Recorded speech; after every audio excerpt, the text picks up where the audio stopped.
बिस्मिल्लाहिर्रहमानिर्रहीम अस्सलामु अलैकुम वरहमतुल्लाहि वबरकातुहू। तो नीट 2019 के क्वेश्चन डिस्कशन का सीरीज़ चल रहा था, जिसमें 2 लेक्चर हम लोग ले चुके हैं। पहले लेक्चर में मैंने डील किया था फिज़िकल केमिस्ट्री को और सेकंड लेक्चर में मैंने इनऑर्गेनिक केमिस्ट्री को डील किया था। तो आज जो हम लोग थर्ड लेक्चर देखेंगे 2019 का ऑलमोस्ट लास्ट लेक्चर है ये। इसमें हम लोग ऑर्गेनिक के क्वेश्चंस देखेंगे। जैसा कि मैंने टॉपिक भी लिख दिया है नीट 2019 और पेपर कोड हमारे पास था Q1। इसमें जो टॉपिक बचा हुआ था वो ऑर्गेनिक केमिस्ट्री था। तो ऑर्गेनिक केमिस्ट्री का आज ये लेक्चर हो जाएगा इंशाल्लाह। तो फिर नेक्स्ट टर्न पे हम लोग 2018 का क्वेश्चन करेंगे। तो चलिए 2019 में ऑर्गेनिक का जो क्वेश्चन है वो क्वेश्चन शुरू हुआ है क्वेश्चन नंबर 2 से। और जैसा कि आपको पता है क्वेश्चन डिस्प्ले हो जाएंगे, तो क्वेश्चन नंबर 2 जो कि डिस्प्ले हो चुका है वो देखें क्या कह रहा है। क्वेश्चन नंबर 2 कह रहा है the non essential amino acid among the following is. Non essential amino acid बताना है। 4 ऑप्शन है, ल्यूसीन, एलालीन, लाइसीन, वेलिलीन। तो करेक्ट आंसर है एलालीन।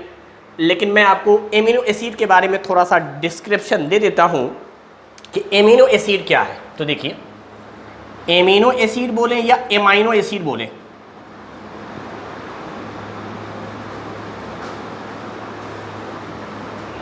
पहली बात जान ले कि ये जो एमिनो एसिड है ये एक रिजल्ट है हाइड्रोलिसिस ऑफ प्रोटीन का। यानी प्रोटीन का जब हम हाइड्रोलिसिस करवाते हैं तो हमें मोनोमर मिलता है। This is a monomer. तो एमिनो एसिड के बारे में आप 2-3 बातें जान सकते हैं। पहली चीज, it is a monomer, monomer of protein. Protein का मोनोमर है। प्रोटीन क्या है? तो प्रोटीन जो है वो एक पॉलीमर है। Protein is a polymer. और दूसरी चीज, ये बना हुआ होता है पॉलीपेप्टाइड चेन का। बात करेंगे हम पेप्टाइड चेन किसको कहेंगे। तो पॉलीपेप्टाइड चेन का बना हुआ होता है। इसी प्रोटीन का जब आप हाइड्रोलिसिस करते हैं तो एमिनो एसिड मिलता है। यानी amino acid is obtain bye hydrolysis of protein. यानी प्रोटीन का अगर हम लोग हाइड्रोलिसिस करवा दें तो उसके बाद जो हमें मिलता है वो एमिनो एसिड मिलता है। या यूँ समझे, जो एमिनो एसिड मिलता है उसको हम अल्फ़ा एमिनो एसिड भी कहते हैं। अब ये अल्फ़ा एमिनो एसिड क्या है? तो समझिए, फॉर्मूले के हिसाब से ये एक कार्बन है, इसी कार्बन पर कार्बोक्सिलिक एसिड होगा और इसी कार्बन पर अमीन ग्रुप होगा NH2। अमीन बेसिक नेचर का होता है, कार्बोक्सिलिक एसिड एसिडिक नेचर का होता है। और इसी कार्बन पर एक साइड चेन होता है जिसको R लिखा है मैंने और यहाँ H। तो आप देखें, फंक्शनल ग्रुप से जुड़ा हुआ कार्बन अल्फा कार्बन। तो this is called alpha amino acid, जिसमें इस R को आप कहेंगे साइड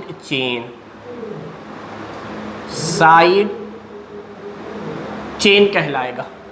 अगर ये RH हो जाता है तो एक सिंपल सा एमिनो एसिड बनता है। इस एमिनो एसिड को हम लोग कहते हैं ग्लाइसीन। अगर H लग गया तो ये कहलाएगा ग्लाइसीन। यहाँ मिथाइल लगा देंगे, फेनाइल रिंग लगा देंगे। इसके अलावा जैसे जैसे इस R को बदलते चले जाएंगे एमिनो एसिड दूसरा ऑब्टेन होता चला जाएगा। तो कहते हैं जब भी आप प्रोटीन का हाइड्रोलिसिस कराते हैं तो आपको 20 टाइप्स के अल्फा एमिनो एसिड मिलते हैं। 20 टाइप्स के। यानी प्रोटीन का अगर हम हाइड्रोलिसिस करवा दें तो हमें 20 डिफरेंट टाइप्स के एमिनो एसिड मिलते हैं। और वो डिफरेंट टाइप्स जो होगा वो इस R पर डिपेंड करेगा। आर बदलता रहता है, मिथाइल आ गया, फेनाइल आ गया, मिथाइल आ जाएगा तो एलालीन नाम है, फेनाइल आ गया तो फेनाइल एलालीन नाम है। तो अभी हम लोग देखेंगे कुछ कुछ इंपॉर्टेंट नाम को तो मैं डिस्कस करूंगा ही, क्योंकि क्वेश्चन यही था कि कौन इसेंशियल है और कौन नॉन इसेंशियल है। तो आप जानो कि एमिनो एसिड एक मोनोमर है पॉलीमर का। पॉलीमर कौन है? प्रोटीन। प्रोटीन का मोनोमर है, एक सिंपल सा स्ट्रक्चर होता है जिसमें दो दो फंक्शनल ग्रुप रहते ही हैं, कार्बोक्सिलिक एसिड और amine group. Clear? Alpha amino acid आपको ऑब्टेन हो जाएगा प्रोटीन के हाइड्रोलिसिस करवाने पर, और कितने मिलेंगे? 20 टाइप्स के मिलेंगे। चलो अब मैं बता रहा हूं आपको कि ये जो एमिनो एसिड आपको मिले हैं 20 टाइप्स के, इसमें 10 इसेंशियल हैं और 10 नॉन इसेंशियल हैं। ये जो 20 टाइप के मिले हैं एमिनो एसिड, इसमें याद रखिए इस 20 में से 10 जो हैं वो इसेंशियल हैं, इसेंशियल हैं, और 10 जो हैं वो आपके नॉन इसेंशियल हैं। नॉन इसेंशियल क्वेश्चन में यही पूछा है, इनमें से कौन नॉन इसेंशियल होंगे? तो 20 में से 10 इसेंशियल, 10 नॉन इसेंशियल। अब सुनिए, किसको कहेंगे इसेंशियल, किसको कहेंगे नॉन इसेंशियल? तो हमारे जिस्म के अंदर भी प्रोटीन है और वो बना रहा है राइबोसोम आरएनए या राइबोसोमल आरएनए, यानी राइबोसोम आप समझे, हालांकि वो पूरा प्रोसेस ट्रांसक्रिप्शन कहलाता है, बायोलॉजी में आपने पढ़ा होगा। तो राइबोसोमल आरएनए जो हमारे जिस्म के अंदर है उसने भी प्रोटीन बनाया है, और वो प्रोटीन का हाइड्रोलिसिस करवाया गया, उससे जो अल्फा एमिनो एसिड मिलेंगे उसको नॉन इसेंशियल कहेंगे। यानी जो एमिनो एसिड हमारे जिस्म के अंदर ऑटोमेटिकली बने, खुद से बने, उनको नॉन इसेंशियल कहेंगे, क्योंकि उन एमिनो एसिड को हमें बाहर से लेने की ज़रूरत नहीं है, वो हमारे जिस्म के अंदर ऑलरेडी है। तो नॉन इसेंशियल किसको कहेंगे? जो हमारे बॉडी में खुद से प्रोड्यूस हो जाए, प्रोड्यूस इन बॉडी। अच्छा, हमारे बॉडी में कैसे प्रोड्यूस होंगे उसका मैंने आपको तरीका बता दिया।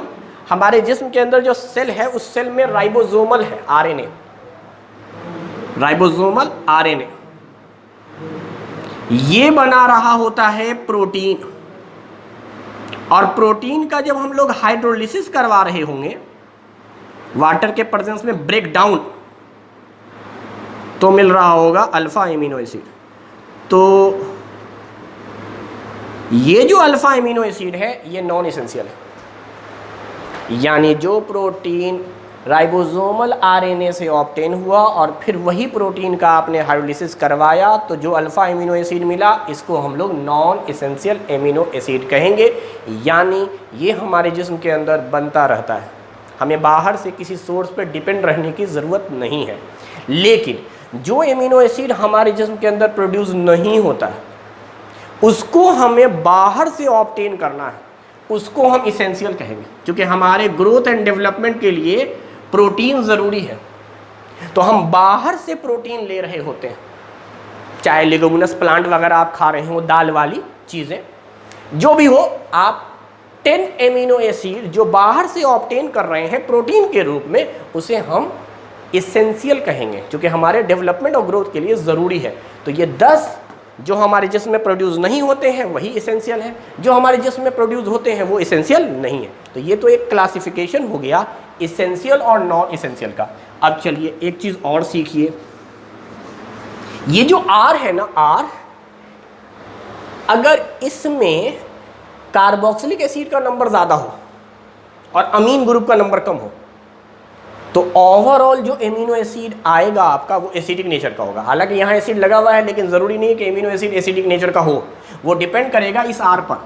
आर में चूँकि अभी देखो एक कार्बोक्सिलिक एसिड एक अमीन है, एक एसिडिक करेक्टर एक बेसिक करेक्टर, यानी ओवरऑल अभी ये न्यूट्रल लग रहा है, लेकिन आर पे ये डिपेंड करता है। अगर आर में कार्बोक्सिलिक एसिड आ गया तो नंबर ऑफ कार्बोक्सिलिक एसिड ज़्यादा हो जाएंगे, और कार्बोक्सिलिक एसिड के ज़्यादा होने की वजह से इसका एसिडिक नेचर हो जाएगा, पीएच वैल्यू कम हो जाएगी। अच्छा, अगर आर में बेस हो जाए, NH2 ग्रुप ज़्यादा हो जाए, तो ओवरऑल NH2 ग्रुप ज़्यादा हो जाएगा तो बेसिक। अगर आर में कार्बोक्सिलिक एसिड और NH2 का नंबर बराबर हो या ना हो तब न्यूट्रल। समझ में आ रही बात? यानी कहने का मतलब ये है कि इस स्ट्रक्चर में आप R को अगर डिफाइन कर दें कि R क्या है, मिथाइल है, कार्बोक्सिलिक एसिड है, अमीन है, कोई डेरिवेटिव्स है, तो उससे ओवरऑल आप स्ट्रक्चर समझ पाएंगे। स्ट्रक्चर में अगर टोटल कार्बोक्सिलिक एसिड बढ़ गया है तो एसिडिक, अमीन ग्रुप बढ़ गया है तो बेसिक, दोनों बराबर है तो न्यूट्रल। तो इसका मतलब अगर मैं पीएच वैल्यू देखूं तो एमिनो एसिड को 3 हिस्सों में बांटूंगा। वो 3 हिस्सा कौन है वो सुनिए। एसिड यानी acidic amino acid, basic amino acid and neutral amino acid. अब मैंने कहा था प्रोटीन का जब भी हाइड्रोलिसिस होगा तो 20 टाइप के होंगे, 10 नॉन एसेंशियल, 10 एसेंशियल। तो समझो ये जो 20 एमिनो एसिड हैं वही या तो एसिडिक नेचर के होंगे या बेसिक या न्यूट्रल। तो कहते हैं 3 amino acid out of 20 acidic है और 3 ही बेसिक है, तो बच कितने गए? 14, ये न्यूट्रल है। ये हम लोगों ने पीएच वैल्यू पर समझा कि 20 एमिनो एसिड में से कितने एमिनो एसिड एसिडिक नेचर के, कितने बेसिक नेचर के और कितने न्यूट्रल। अब एक और बात सुनिए, वो क्या? इस 14 में से जो 7 न्यूट्रल हैं वो इसेंशियल हैं, यानी आपको बाहर से चाहिए ही चाहिए, और बाकी जो 7 हुए ये नॉन इसेंशियल हो गए बेटा,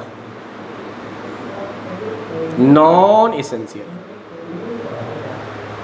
उसी तरीके से तीनों के तीनों बेसिक इसेंशियल, यानी बेसिक तो आपको चाहिए बाहर से ही। एसिडिक हमारे जिस्म में प्रोड्यूस होता है तो नॉन इसेंशियल। तो अब आप गिन लीजिए सारे के सारे एसिडिक, मतलब तीनों एसिडिक नॉन इसेंशियल और 7 neutral non essential, total 10 non essential, 10 essential. तो ये पूरा क्लासिफिकेशन है, कितने इसेंशियल होंगे, कितने नॉन इसेंशियल होंगे और उनका नेचर क्या होगा।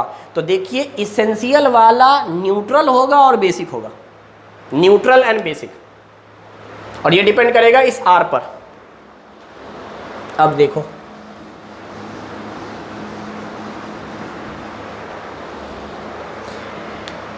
ये जो इसेंशियल है इसके लिए मैं आपको एक कोड पढ़ाता हूं कि आप याद कैसे करेंगे। तो essential alpha amino acid,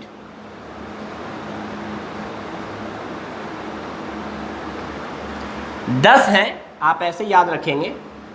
HAL, अभी बताऊंगा ये क्या चीज है। VIP MLTT, ये टोटल 10 हो गए, गिन लीजिए 1 2 3 4 5 6 7 8 9 10। अब ये क्या क्या है सुनेंगे। H is called histidine, A का मतलब है अर्जिनिन और L का मतलब है लाइसीन। इसी को हाल कहा गया है, हाल। हाल क्या है जनाब का? हाल। तो याद रखिएगा ये जो हाल है ये बेसिक है बेटा। इसेंशियल का एग्जाम्पल ले रहा हूं, ये कोड है, यानी हिस्टिडीन, अर्जिनिन, लाइसीन, ये 3 एमिनो एसिड हैं जो इसेंशियल हैं और बेसिक नेचर के हैं। बेसिक वाला तो इसेंशियल होता ही है। उसके बाद ये 7 हैं जो न्यूट्रल हैं, ये 7 आर न्यूट्रल। अब इनका क्या नाम है तो सुनो। V से वैलीन, वैलीन। I से आइसोलियोसिन। अच्छा यहाँ I है तो आइसोलियोसिन और यहाँ जो L है इसका मतलब लियोसिन।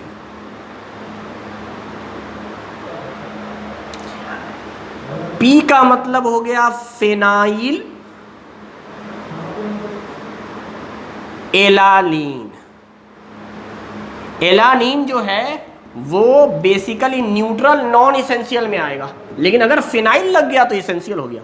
फिनाइल इसेंशियल का एग्जांपल। अच्छा पहले मैं लिख देता हूँ फिर समझाता हूँ। M मिथियोनीन,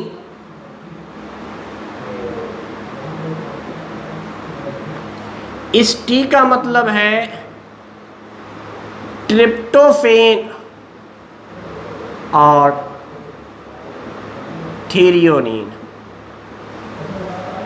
तो याद रखिए, एक अगर आपको याद हो गया इसेंशियल वाला, तो अब बाकी जो बच गए हैं एमिनो एसिड वो नॉन इसेंशियल है। तो मैं दोनों याद करने को नहीं कहता हूँ, मैं कहता हूँ एक याद कर लीजिए। अब ये याद कैसे करना है, तो एक कहानी है, हाल पूछा जा रहा है किसका, वीआईपी लोग हैं भाई, वीआईपी लोग हैं, वीआईपी साहब का। ये वीआईपी कौन है, मिस्टर एलटीटी, एक टेररिस्ट गैंग होता था, वीरप्पन आपने नाम सुना होगा, उसके ऑर्गेनाइजेशन को एलटीटी कहते थे। तो मैंने वहीं से एक कोड बनाने की कोशिश की। हाल पूछा जा रहा है वीआईपी मिस्टर एलटीटी का, यानी हाल वीआईपी मिस्टर एलटीटी। तो हाल जो हो गया वो बेसिक हो गया, और मिस्टर एलटीटी वीआईपी कैटेगरी के जो हैं, यानी वीआईपी मिस्टर एलटीटी, ये हो जाएंगे आपके न्यूट्रल इसेंशियल वाले। तो आप इनके नाम याद रख लीजिए। क्या क्या बोल रहा हूँ मैं, हिस्टिडीन, अर्जिनिन, लाइसिन, नाम ही बोलता है, valine, isoleucine, phenylalanine, methionine, leucine, tryptophan, threonine, ये सब के सब जो होंगे these are essential amino acid. Option देखिए, फिर आपको पता चलेगा इसेंशियल ये सब हैं, तो अब बाकी जो बचेगा वो नॉन इसेंशियल होगा। खैर, तो ये पूरा कैटेगरी है। एक चीज़ और है कि एसिड नेचर के कौन होंगे, क्योंकि एसिड वाला भी इंपॉर्टेंट है, कौन एमिनो एसिड एसिड होगा। तो सुनिए, इसके लिए कोड है आग, ये कोड है आग, हालांकि नॉन इसेंशियल होते हैं, आग होगा इसका कोड। अभी मैं समझाता हूँ, पहले इसको मिटा देता हूँ। आप जानिए, ये बेसिक है, ये सब न्यूट्रल हैं। तो टोटल 20 एमिनो एसिड थे, मैंने आपको बता दिया वो 20 एमिनो एसिड आए हैं प्रोटीन के हाइड्रोलिसिस करने पर, यानी हाइड्रोलिसिस ऑफ प्रोटीन, जिसमें से 10 प्रोटीन हमारे जिस्म के अंदर होता है, जो आपको डिफरेंट टाइप का अल्फा एमिनो एसिड देता है। 10 डिफरेंट टाइप के एमिनो एसिड आपको जिस्म के अंदर जो प्रोटीन है, और वो प्रोटीन किसने बनाया है, राइबोसोमल आरएनए ने बनाया है। ट्रांसक्रिप्शन एक मैकेनिज्म होता है, वहां से बाहर से जो हम ले रहे हैं, these are essential and this is the code of essential. क्या कोड बढ़ा है, हाल वीआईपी मिस्टर एलटीटी, शुरू का हाल बेसिक, बाकी सब न्यूट्रल। इसको भी डील करेंगे एसिड वाला, ये हालांकि नॉन इसेंशियल कैटेगरी में है। अब आप देख लीजिए ऑप्शन, तो पहला ऑप्शन है ल्यूसीन। अब बताइए, क्या ल्यूसीन इसेंशियल है, एलटीटी का फुल फॉर्म था ल्यूसीन, तो ल्यूसीन तो इसेंशियल में आ गया, नहीं हुआ। एलानीन, यही होगा जो नॉन इसेंशियल में आएगा, न्यूट्रल नॉन इसेंशियल का एग्जाम्पल है। लाइसीन, जरा देखिए, बेसिक एमिनो एसिड है, इसेंशियल, बेसिक हमेशा इसेंशियल होता है। और वैलिन, वैलिन एग्जाम्पल दिया हुआ है, वीआईपी वाला कोड है। तो ये 3 एग्जाम्पल जो हो गए, दीज आर इसेंशियल। तो बचा क्या, एनालीन, तो एनालीन आप मानिएगा नॉन इसेंशियल में। तो खैर, इसका सही जवाब था ऑप्शन नंबर 2। 2 क्वेश्चन का आंसर 2 था। अब मैं क्या बताना चाह रहा था, देखो नॉन इसेंशियल में हाल याद रखिएगा बेसिक का, और आग याद रखिएगा एसिड। जैसे एसिड हाथ जला देता है, ऐसा सोचेंगे आग है। अब ये आग क्या है, तो इसको कहते हैं एस्पार्टिक एसिड, और इसको कहते हैं ग्लूटामिक एसिड, ग्लूटामिक एसिड, और इसको कहते हैं एस्पार्जिनिन। तो aspartic acid, asparagine and glutamic acid, ये कोड से याद रख लीजिएगा। आग हैं, ये एसिडिक नेचर के हैं। चूँकि नीट वाले स्टूडेंट हैं आप, तो आपको एमिनो एसिड या पूरा बायोमोलिक्यूल्स, प्रोटीन, कार्बोहाइड्रेट पढ़ना है बायोलॉजी में भी, तो वहाँ भी हेल्प मिलेगा। इस वजह से मैंने अल्फ़ा एमिनो एसिड को थोड़ा और एक्सप्लेन किया जानबूझकर कि राइबोसोमल आरएनए आपको बताया जाए, ट्रांसक्रिप्शन आपको बताया जाए, प्रोटीन बताया जाए, उसका हाइड्रोलिसिस करते हैं, अल्फा अमीनो एसिड आता है, अल्फा अमीनो एसिड में जो आर था साइड चेन उसके ऊपर डिपेंड करता है कि वो एसिडिक होगा, बेसिक होगा, न्यूट्रल होंगे। कितने एसिडिक है भाई? 3 है, कोड क्या है? आग है। बेसिक कितने हैं? 3 है, कोड क्या है? इसका तो हाल है। और 14 होंगे, 14 होंगे आपके न्यूट्रल। उसमें 7 इसेंशियल हैं, वो 7 इसेंशियल का कोड है VIP मिस्टर LTT। तो बाकी जो बच गए दीज आर नॉन इसेंशियल। तो ये थोड़ा सा आप एमिनो एसिड के बारे में जानिए। अच्छा, मैं थोड़ा सा अब ये तो क्वेश्चन के रिगार्डिंग आंसर हो गया, और चूंकि नीट का था तो थोड़ा सा हम लोगों ने इसका बायोलॉजिकल पर्सपेक्टिव देख लिया। अब वापस थोड़ा सा केमिस्ट्री का एप्लीकेशन देख लेते हैं, क्योंकि एमिनो एसिड पर सवाल अक्सर आया करता है। तो वो क्या है वो सुनिए। मैंने कहा था कि ये है हमारा एमिनो एसिड, ये एक यूनिट है, दिस इज द मोनोमर। अब चूंकि इसको पॉलीमर बनना है, चूंकि इसको पॉलीमर बनना है, तो आप 2 यूनिट दिखला दो एमिनो एसिड का। This is 1 unit, this is 2 unit. अब होता क्या है कि यहां पर वाटर रिलीज हो जाता है। जब भी 2 ग्रुप आपस में जुड़ता है, 2 फंक्शनल ग्रुप बेसिकली कहा जाए, अमीन और कार्बोक्सिलिक एसिड, तो क्या रिलीज हो जाता है? वाटर रिलीज हो जाता है, और ये दोनों आपस में कंबाइन कर जाता है। जब ये आपस में कंबाइन करेगा आफ्टर रिलीजिंग वाटर, तो देखिए स्ट्रक्चर कुछ ऐसा बनेगा। बोलिए, बाकी सब चीजें हैं।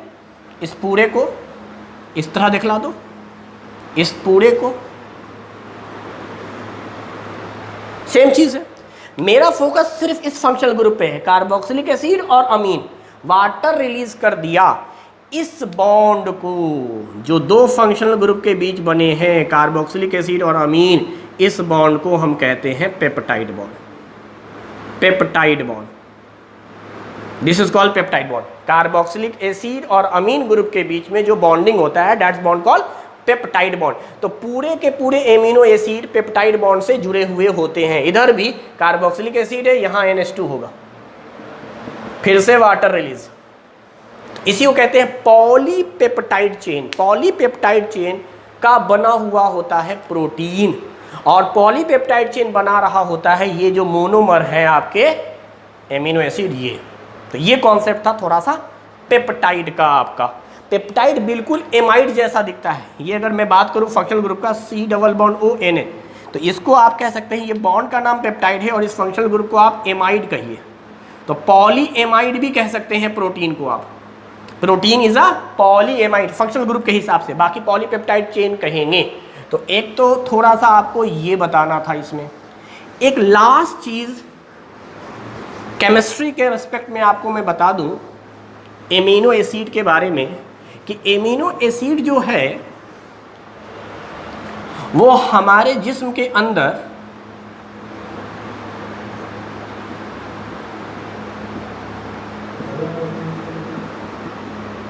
देखो, ये नाइट्रोजन के पास लोन पेयर है जो बेस बना रहा है, और कार्बोक्सिलिक एसिड के पास ये एसिडिक हाइड्रोजन है। तो होता क्या है, वाटर हमारे जिस्म के अंदर होते हैं, यानी एक्वस मीडियम, वाटर बोले तो एक्वस मीडियम। और आपको ये बात अच्छे से पता है कि एक्वस मीडियम में एसिड अपना H+ रिलीज कर देता है, और बेस जो होते हैं वो H+ को एक्सेप्ट कर लेते हैं, प्रोटॉन एक्सेप्टर। ये जो डिफिनेशन मैं लिख रहा हूँ, ये ले रहा हूँ लॉरी ब्रॉन्स्टेड का, एसिड बेस पेयर का कॉन्सेप्ट। एसिड वो होता है जो प्रोटॉन डोनर हो, और बेस वो होता है जो प्रोटॉन एक्सेप्टर हो। ये प्रोटॉन इसलिए एक्सेप्ट कर लेगा क्योंकि इसके पास लोन पेयर ऑफ इलेक्ट्रॉन है। ये लोन पेयर ऑफ इलेक्ट्रॉन क्या करेगा, H+ के वैकेंट ऑर्बिटल को दे देगा, तो यहां से H रिलीज हो जाते हैं, एसिडिक हाइड्रोजन, और ये नेगेटिव चार्ज रेजोनेंस कर लेता है, इस वजह से भी हट जाते हैं। वो सारी बातें यहाँ पर नहीं बता रहा हूँ वरना क्लास बहुत लंबी हो जाएगी। वो तो जनरल जब रेगुलर क्लासेस होता है तो वहाँ बताते हैं कि यहाँ से H निकलना क्यों आसान है, क्योंकि यहाँ पे नेगेटिव चार्ज है, वो रेजोनेंस स्टेबलाइज कर रहा है और इक्विवेलेंट रेजोनेंस है। खैर, तो अब आप देखें ये कुछ इस तरह का स्ट्रक्चर बन जाता है। इसको अगर मैं शॉर्ट में दिखलाऊं, ये तो समझाने के लिए पूरा बता दिया, अगर मैं ऐसे बताऊं, यही है निगेटिव चार्ज और NH3 पर पॉजिटिव चार्ज। यहां एक तरफ, यही अल्फा कार्बन के एक तरफ आप देखें निगेटिव या एनायनिक पार्ट है, एक तरफ कैटायनिक पार्ट है। This is called zwitter ion, this is zwitter ion. और याद रखिए हमारे जिस्म के अंदर या कहीं पर भी एक्वस मीडियम हो तो alpha amino acid is converted into zwitter ion. इसी फॉर्म में, ज्यूटर आयन के फॉर्म में एमिनो एसिड रहा करता है। अब क्या है कि अगर हम लोग एसिडिक मीडियम इसको प्रोवाइड कर दें H+, तो ये एसिडिक मीडियम में क्या होगा? एसिडिक मीडियम का मतलब आप इसको एसिड दे रहे हैं, कोई सल्फ्यूरिक एसिड वगैरह, तो वो क्या कर रहा होगा? वो इस H को एक्सेप्ट कर ले रहा होगा अपने O निगेटिव से, और एक्सेप्ट करके ये कुछ इसमें कन्वर्ट हो जाएगा। और अगर आप बेसिक मीडियम इसको दे दें तो बेसिक मीडियम क्या करेगा? अपना ये वाला प्रोटॉन डिनोट कर देगा और वाटर निकाल कर ये कन्वर्ट हो जाएगा। काफ़ी आसान है भाई। H+ दोगे तो ये प्लस थोड़ी लेगा, ये तो माइनस वाला ही H+ को एक्सेप्ट करेगा, एक्सेप्ट करके ये कार्बोक्सिलिक एसिड बना लेगा। यानी ये ओवरऑल किस तरह बन जाएगा? ज्यूटर आयन, एक सिंगल आयन में, जिसको केटायन कहेंगे। ज्यूटर आयन का मतलब दो आयन, केटायन एनायन दोनों, cation and anion, plus charge negative charge दोनों होगा। अगर आप बेस दे दोगे तो ये क्या करेगा? एक प्रोटॉन देकर ये बेस को न्यूट्रलाइज कर देगा और खुद कन्वर्ट हो जाएगा निगेटिव में, यानी एनायन में। यानी बेसिक मीडियम में एनायन बनता है और एसिडिक मीडियम में केटायन बनता है। अब ज़रा समझो, यहाँ पर केटायन माइग्रेट करता है कैथोड की तरफ, यानी ये जो अल्फा एमिनो एसिड हैं जो ज्यूटर आयन में थे, उनको एसिडिक मीडियम दिया, वो केटायन में कन्वर्ट हुआ, वो कैथोड की तरफ, अगर आप एक्सटर्नल अप्लाइड करें इलेक्ट्रिक फील्ड तो ये कैथोड की तरफ माइग्रेट करता है। जबकि अगर बेसिक मीडियम में देखेंगे तो ये एनायन मूव करेगा एनोड की तरफ, क्योंकि एनोड आपका पॉजिटिव टर्मिनल है और कैथोड आपका निगेटिव टर्मिनल है। तो केटायन मूव करेगा निगेटिव टर्मिनल की तरफ और एनायन मूव करेगा पॉजिटिव टर्मिनल की तरफ। तो ये माइग्रेशन होता है। कहते हैं एक टर्म जिसको मुझे डिफाइन करना था, इसमें दो टर्म डिफाइन करने थे, एक तो ज्यूटर आयन और दूसरा iso electric point. Iso electric point ये क्या है भाई? कहते हैं the pH at which no migration of alpha amino acid, वो pH जिस पर अल्फा एमिनो एसिड का माइग्रेशन ना हो एक्सटर्नल अप्लाइड करने पर इलेक्ट्रिक फील्ड, यानी इलेक्ट्रिक फील्ड आप अप्लाई करें लेकिन फिर भी माइग्रेशन ना हो उस पॉइंट को, उस पर्टिकुलर पीएच को आइसो इलेक्ट्रिक पॉइंट कहते हैं एमिनो एसिड का। तो एमिनो एसिड के बारे में आपको इतनी सारी बातें जाननी है या जाननी चाहिए। आइसो इलेक्ट्रिक पॉइंट पर कई बार सवाल पूछ देता है, कई बार आपका ज्यूटर आयन पे सवाल पूछ देता है, और कई बार पेप्टाइड या एमाइड या पॉलीपेप्टाइड पर सवाल पूछ देता है। बहरहाल ये था हमारा एमिनो एसिड के रिगार्डिंग। तो अब हम लोग दूसरे क्वेश्चन की तरफ बढ़ते हैं। तो ऑर्गेनिक केमिस्ट्री का जो नेक्स्ट क्वेश्चन है वो है क्वेश्चन नंबर 8। आप देखें क्वेश्चन नंबर 8 क्या कह रहा है। द बायोडिग्रेडेबल पॉलीमर इज, इनमें से कौन सा बायोडिग्रेडेबल पॉलीमर है? और आप देखें पहला ऑप्शन था nylon 2 nylon 6। So the correct answer is, polymer chapter में आपको ये पढ़ाया गया है नाइलॉन 2 नाइलॉन 6 जो है वो बायोडिग्रेडेबल है, यानी एक ऐसा पॉलीमर है जो डिकम्पोज आसानी से हो जाता है, पॉल्यूटेंट के फॉर्म में नहीं आता। जबकि प्लास्टिक व्लास्टिक जो होते हैं, पॉलीथीन वगैरह ये सब, या रबर वगैरह, ये क्या होते हैं, ये आसानी से बायोडिग्रेडेबल नहीं होते हैं, मतलब डिकम्पोज नहीं होते हैं, तो ये पॉल्यूटेंट के रूप में रहते हैं, तो वो ज़्यादा हार्मफुल है इन्वायरमेंट के लिए।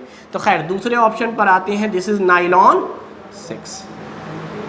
तीसरा ऑप्शन था बूना एस, ये एक रबर है, और चौथा है फिर से नाइलॉन 6। अच्छा, नाइलॉन जो है ना वो पॉलीएमाइड है, बिल्कुल प्रोटीन की तरह आप समझिए, पॉलीएमाइड है। तो मैं आपको बता दूं पहले कि बायोडिग्रेडेबल की बात हो रही है, बायोडिग्रेडेबल, तो भाई नाइलॉन 2 और नाइलॉन 6। अब ये कैसे बनता है पहले मैं उस पर आता हूँ, फिर बात करेंगे। तो नाइलॉन 2 जो है आपका, वो आप ऐसा सोचिए दो कार्बन का बना हुआ है। तो अब 2 कार्बन का बना हुआ होगा, ज़रा देखें, तो ये बिल्कुल बिल्कुल एमिनो एसिड जैसा है, तो इसी का नाम तो ग्लाइसिन था। अब R की जगह पे हम लोगों ने हाइड्रोजन रख दिया, एकदम सिंपल सा अल्फा एमिनो एसिड का बना हुआ होता है, तो ये आपको ग्लाइसिन है, और इसी का आप समझे नाइलॉन 2 है, 2 कार्बन। अच्छा, दूसरी तरफ बताऊं मैं, नाइलॉन 6 मतलब आपको 6 कार्बन चाहिए, फिर से आप NH2 लगाएंगे। अब यहाँ 6 कार्बन चाहिए, तो CH2 5 और C डबल बॉन्ड OH, यानी दिस इज कार्बोक्सिलिक एसिड, बिल्कुल पॉलीएमाइड की तरह है। तो ये एक एमिनो एसिड, ये एक एमिनो एसिड, ये भी एक एमिनो एसिड है, कार्बोक्सिलिक एसिड है, NH2 है, और साथ में यहाँ 5 कार्बन, तो टोटल कितने कार्बन होंगे बेटा, यहाँ 6 कार्बन और यहाँ 2 कार्बन। ये याद रखिएगा, नाइलॉन में हमेशा कार्बोक्सिलिक एसिड और अमीन ग्रुप मिलेगा, बिल्कुल जस्ट लाइक अ एमिनो एसिड। ये नाइलॉन के केस में है, क्योंकि नाइलॉन भी एक पॉलीएमाइड है या प्रोटीन है, बिल्कुल प्रोटीन जैसा है। तो अब ये दोनों जब मिलते हैं ना, तो भाई स्ट्रक्चर वही बनेगा, अगर मैं मिला दूं तो इसका नाम हो जाएगा ये ग्रुप है ना, इसके लिए इसका नाम हो जाएगा एमिनो कैप्रोइक एसिड, बहुत फेमस कैप्रोइक एसिड। ये अकेले नाइलॉन 6 बनाता है बेटा, नाइलॉन 6। तो अगला सवाल यही था, नाइलॉन 6, तो नाइलॉन 6 का मोनोमर ये है, इसका बना हुआ है, यानी यही यूनिट बार बार रिपीट हो तब बनता है नाइलॉन 6। जबकि ये दोनों अगर आपस में मिले तब बनेगा नाइलॉन 2, नाइलॉन 6। ये अगर अकेले रिपीट होता चला जाए तो नाइलॉन 2, ये अकेले रिपीट होता जाए नाइलॉन 6, ये दोनों आपस में रिपीट कैसे होंगे, वही यहाँ से OH यहाँ से H निकाल दो। जब निकाल दोगे तो मैं हटा देता हूँ, ये तो समझाने के लिए बताया था, अगर पूरा स्ट्रक्चर ड्रॉ करूँ तो इट इज़ जस्ट लाइक, अब यहाँ से भी ये तो पॉलीमर है, ये होंगे repeating unit, nylon 2 that is glycine, nylon 6 that is amino caproic acid, nylon 6 के लिए आया है और ये नाइलॉन 2 के लिए आया है। तो ये याद रखिएगा, बायोडिग्रेडेबल पॉलीमर का एग्जांपल है नाइलॉन 2, नाइलॉन 6। जबकि इंडिविजुअल नाइलॉन की बात कर रहे हैं, ये नॉन बायोडिग्रेडेबल के एग्जांपल में देंगे, रबर भी नॉन बायोडिग्रेडेबल, 6 भी। अब इसको देख लेता हूँ मैं सबका, लेकिन ये एग्जांपल याद रखिएगा है हमारा। अच्छा, नाइलॉन 6 की तो हम लोगों ने बात कर ही ली, नाइलॉन 6 की तो हम लोगों ने बात कर ही ली, एमिनो कैप्रोइक एसिड का बना हुआ है। मैं बात करता हूँ बूना एस की, तो सुनो, पहले मैं बात कर लेता हूँ नाइलॉन 6 की ही। तो नाइलॉन 6 का जो बनता है ना मोनोमर, उसका मैं एक रिएक्शन आपको सिखाता हूँ कि वो कैसे बनाया जाता है। ये रिएक्शन के बीच के कोई स्टेप कभी कभी पूछ लिए जाते हैं, जैसे ये है साइक्लोहेक्सेन का हम कराएंगे ऑक्सीडेशन। तो देखो यहाँ पर ऑक्सीडेशन होगा तो क्या होगा, ये 2 हाइड्रोजन है, ये दोनों हाइड्रोजन बारी बारी से, पहले ये हाइड्रोजन एल्कोहल में कन्वर्ट होगा, फिर ये भी एल्कोहल में, एक ही कारण पे 2 एल्कोहल होंगे, वाटर रिलीज हो जाएगा। एक ही कारण पे अगर 2 एल्कोहल हो जाए तो वाटर रिलीज हो जाता है। ये सब चीज़ हम कर चुके हैं। ऑक्सीजन लाकर इंसर्ट कर दो कार्बन हाइड्रोजन के बीच में, यहाँ पर भी कार्बन ऑक्सीजन के बीच में, एक ही कारण पे 2 OH है, वाटर रिलीज करवा दो, एल्डिहाइड ग्रुप या कीटोन ग्रुप बन जाएगा। यहाँ पे तो एक कीटोन जैसा बन जाएगा। इस पर हम लोग रिएक्शन करवा दें हाइड्रोक्सी अमीन से। अब क्या होगा, ये दोनों का दोनों हाइड्रोजन इस ऑक्सीजन के साथ फिर से वाटर रिलीज करवा देगा, और यहाँ पर बन जाएगा ऑक्साइन। कार्बन नाइट्रोजन के बीच में डबल बॉन्ड, नाइट्रोजन पर OH, दिस इज कॉल्ड ऑक्साइन। ये जानबूझकर मैं पढ़ा रहा हूँ ताकि ऑर्गेनिक केमिस्ट्री का आप समझ लीजिए एक तरह से कुछ रिएक्शन मैकेनिज्म भी आ रहा है कि साइक्लोहेक्सेन था, ऑक्सीडेशन कराया, साइक्लोहेक्सेनॉन बनाया, हाइड्रोक्सी अमीन से रिएक्शन करवाया, वाटर निकाल कर इसको कन्वर्ट कर दिया ऑक्साइन में। ऑक्साइन पर एक रीअरेंजमेंट सिखाया गया है कंसंट्रेटेड सल्फ्यूरिक एसिड के प्रेजेंस में, and that rearrangement called Beckmann rearrangement. आ रहा है याद? बैकमैन रीअरेंजमेंट सिखाया गया है। बैकमैन रीअरेंजमेंट का एक ट्रिक सिखाया था, वो ट्रिक क्या है वो सुनिए। वो ट्रिक ये है कि आपको करना क्या है, इस नाइट्रोजन और इस हाइड्रोजन को यानी NH ग्रुप को इस डबल बॉन्ड के इधर या तो इधर या इधर कार्बन का बॉन्ड तोड़कर एडजस्ट कर देना है, यानी रहेगा सब कुछ सेम। मैं नंबरिंग कर देता हूँ 1 2 3 4 5 6। ऐसा मानो कि फर्स्ट और 6 के बीच का बॉन्ड टूटा है, ऐसा मानो। बैकमैन रीअरेंजमेंट यही है, NH ग्रुप आकर रीअरेंज हो जाएगा तो स्ट्रक्चर जो बनेगा लाइक दिस। ऑक्सीजन, अब NH हट गया है तो O लाकर जोड़ दो, first carbon, second carbon, third carbon, fourth carbon, fifth carbon, six carbon. अब इसी में लाकर जोड़ना है आपको NH।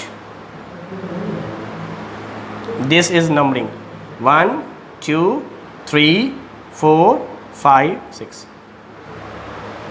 अब इसी में जब हम हाइड्रोलिसिस करवा देते हैं, हाइड्रोलिसिस करवा देते हैं तो यही बॉन्ड टूट जाता है।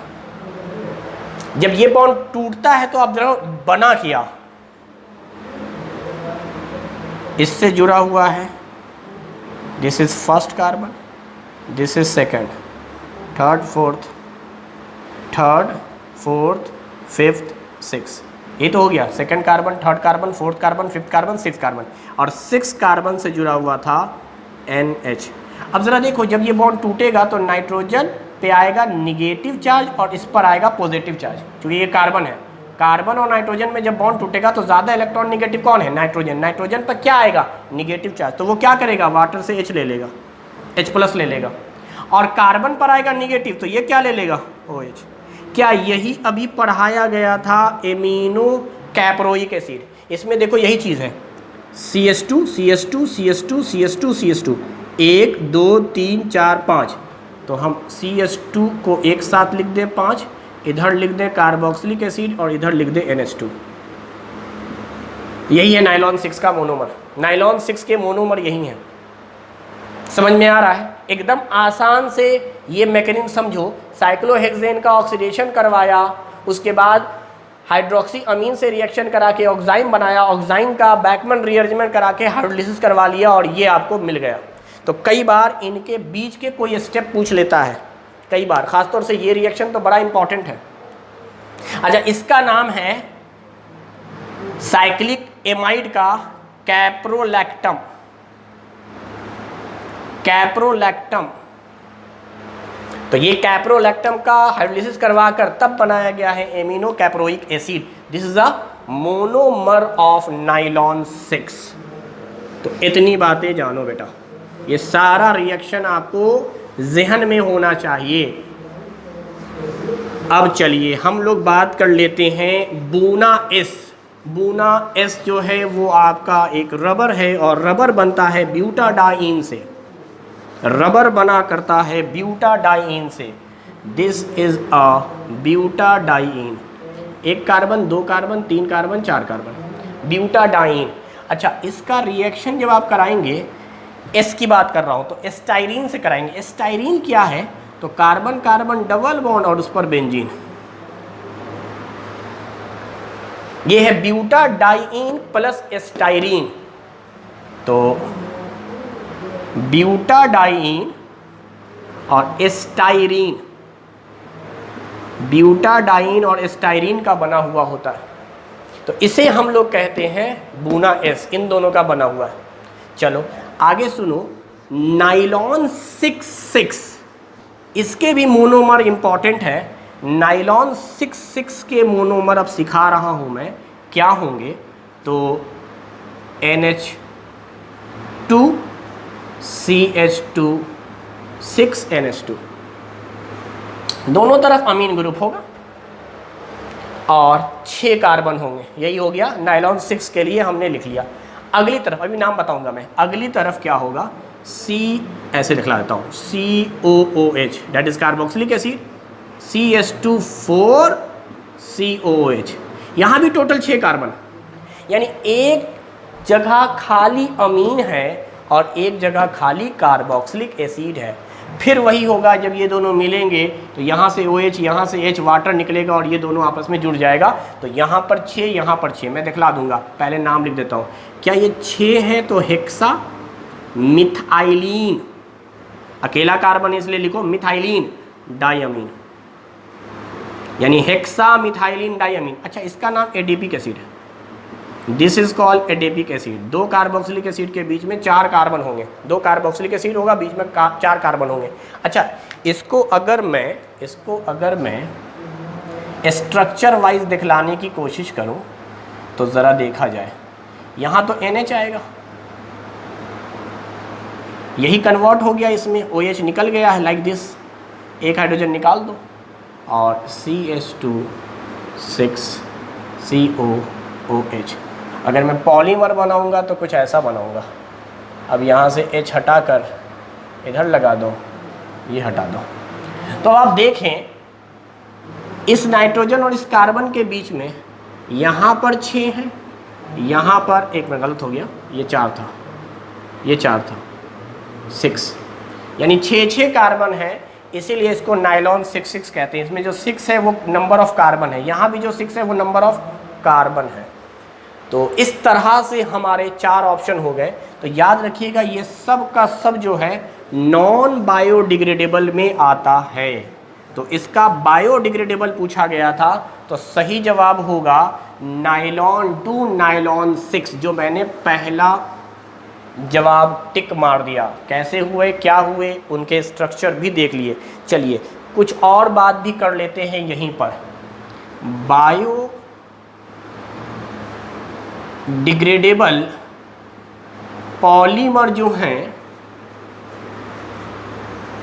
एक तो नेचुरल पॉलीमर है, नेचुरल पॉलीमर में आपके आया करते हैं अक्सर कार्बोहाइड्रेट, प्रोटीन,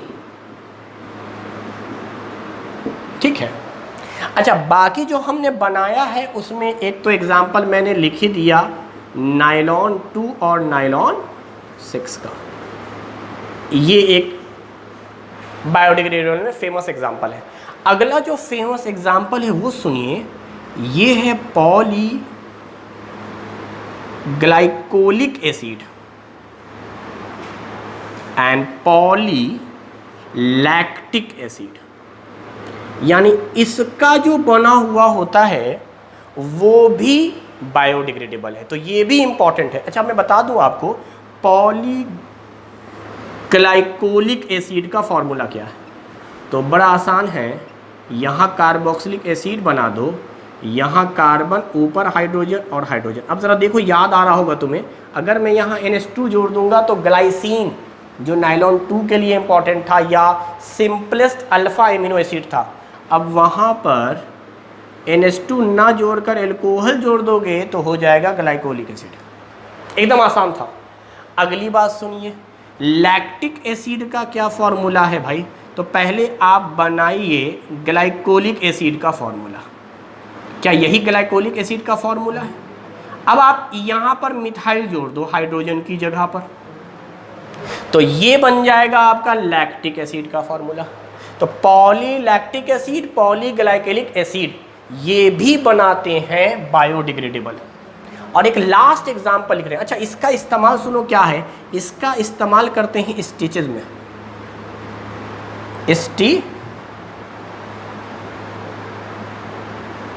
स्टिचिंग में, ठीक है। स्टिचेज जो हम लगाते हैं ना जख्म वगैरह पे, उसमें स्टिचेज में इस्तेमाल किया जाता है। और एक लास्ट है PHBV, इसको कहते हैं poly beta hydroxy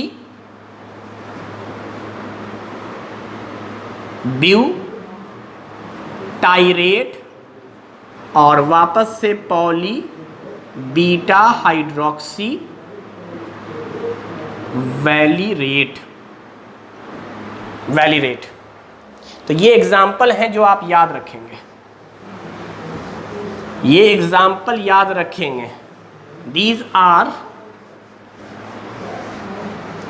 biodegradable polymer, जिसमें नायलॉन 2 नायलॉन 6 हो गया, PHBV हो गया, और साथ में मैंने पढ़ाया poly glycolic acid, poly lactic acid.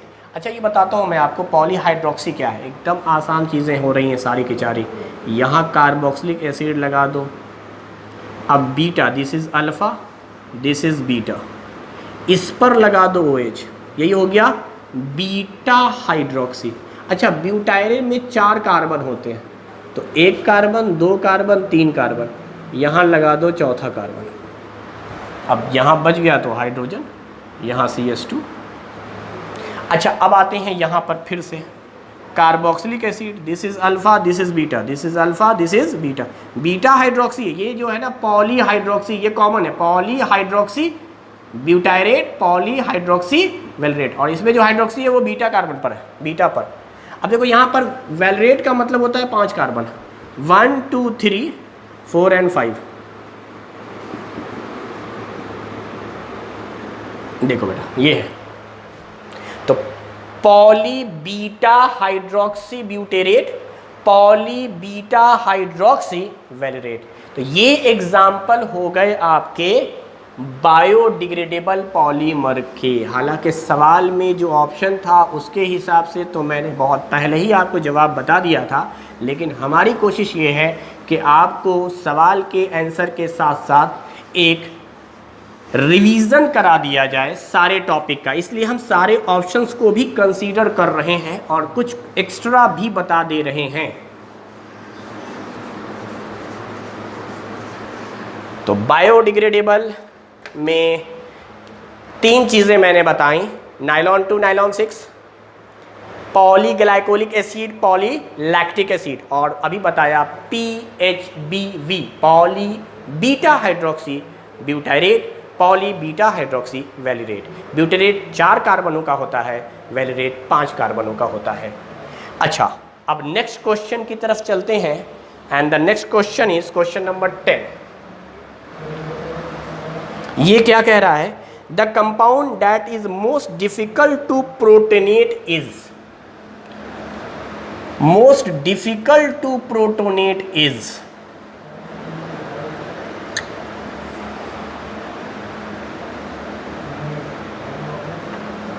Most difficult to protonate is. हालांकि इसमें सिर्फ आपको मोस्ट डिफिकल्ट बताना है, मैं कोशिश करूंगा ऑर्डर भी बताने की। चलिए अब बात को समझते हैं, प्रोटोनेट का क्या मतलब है। प्रोटोनेट का मतलब ये हो गया कि प्रोटॉन है कहीं पर, और प्रोटॉन के पास आपको पता है वैकेंट ऑर्बिटल होता है, और इसमें अगर आप गौर से देखें तो ऑक्सीजन के पास लोन पेयर है। हालांकि ऑक्सीजन के पास 2 लोन पेयर है, मैं एक ही दिखला रहा हूं आपको। अच्छा ये जो पीएच है ना, ये एक्चुअली बेंजीन रिंग है, ये बेंजीन रिंग है, फेनाइल ग्रुप है। तो मैं इसको ऐसा करता हूं कि यहां पे स्ट्रक्चर ड्रॉ कर देता हूं ताकि और अच्छे से एक्सप्लेनेशन समझ में आए।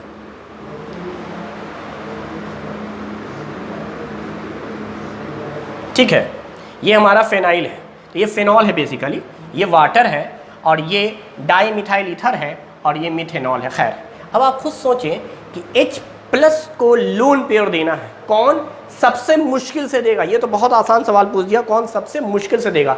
तो ज़रा बताओ मुझे, इस ऑक्सीजन को इस हाइड्रोजन से और इस मिथाइल ग्रुप से इलेक्ट्रॉन मिलेगा, तो यानी खींचेगा, ऑक्सीजन ज़्यादा इलेक्ट्रॉन निगेटिव, इधर से भी खींचेगा इधर से भी, बॉन्डेड इलेक्ट्रॉन को खींच कर ये खुद को डेल्टा निगेटिव बना लेगा।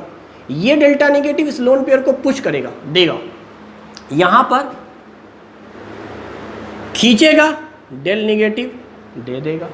यहाँ पर देखो खींचेगा, लेकिन ये वाला क्या रेजोनेंस में पार्टिसिपेट कर रहा है? यहां पर खींच रहा है, तो यहां पर भी डेल निगेटिव बन रहा है। तो ये तो बहुत ही आसान सवाल था। हर जगह क्या हो रहा है, दोनों एंड से खींचकर अच्छा खासा चार्ज डेंसिटी, वो निगेटिव चार्ज इस लोन पेयर को रिपेल कर रहा है। यहां पर भी खींच के रिपेल कर रहा है, यहां पर भी खींच के रिपेल कर रहा है। यहां इधर से तो खींच रहा है, लेकिन देने से पहले रेजोनेंस कर रहा है, यानी रेजोनेंस की वजह से चार्ज डेंसिटी डिक्रीज हो गया। तो सबसे मुश्किल से यही देगा, सबसे मुश्किल से। लेकिन मुझे बताया जाए, जैसा कि मैंने कहा था कि हम सीखना चाह रहे हैं लोन पेयर देने का टेंडेंसी, यानी प्रोटोनेटेड ऑर्डर जानना चाह रहे हैं, कौन सबसे आसानी से प्रोटोनेट कर देगा।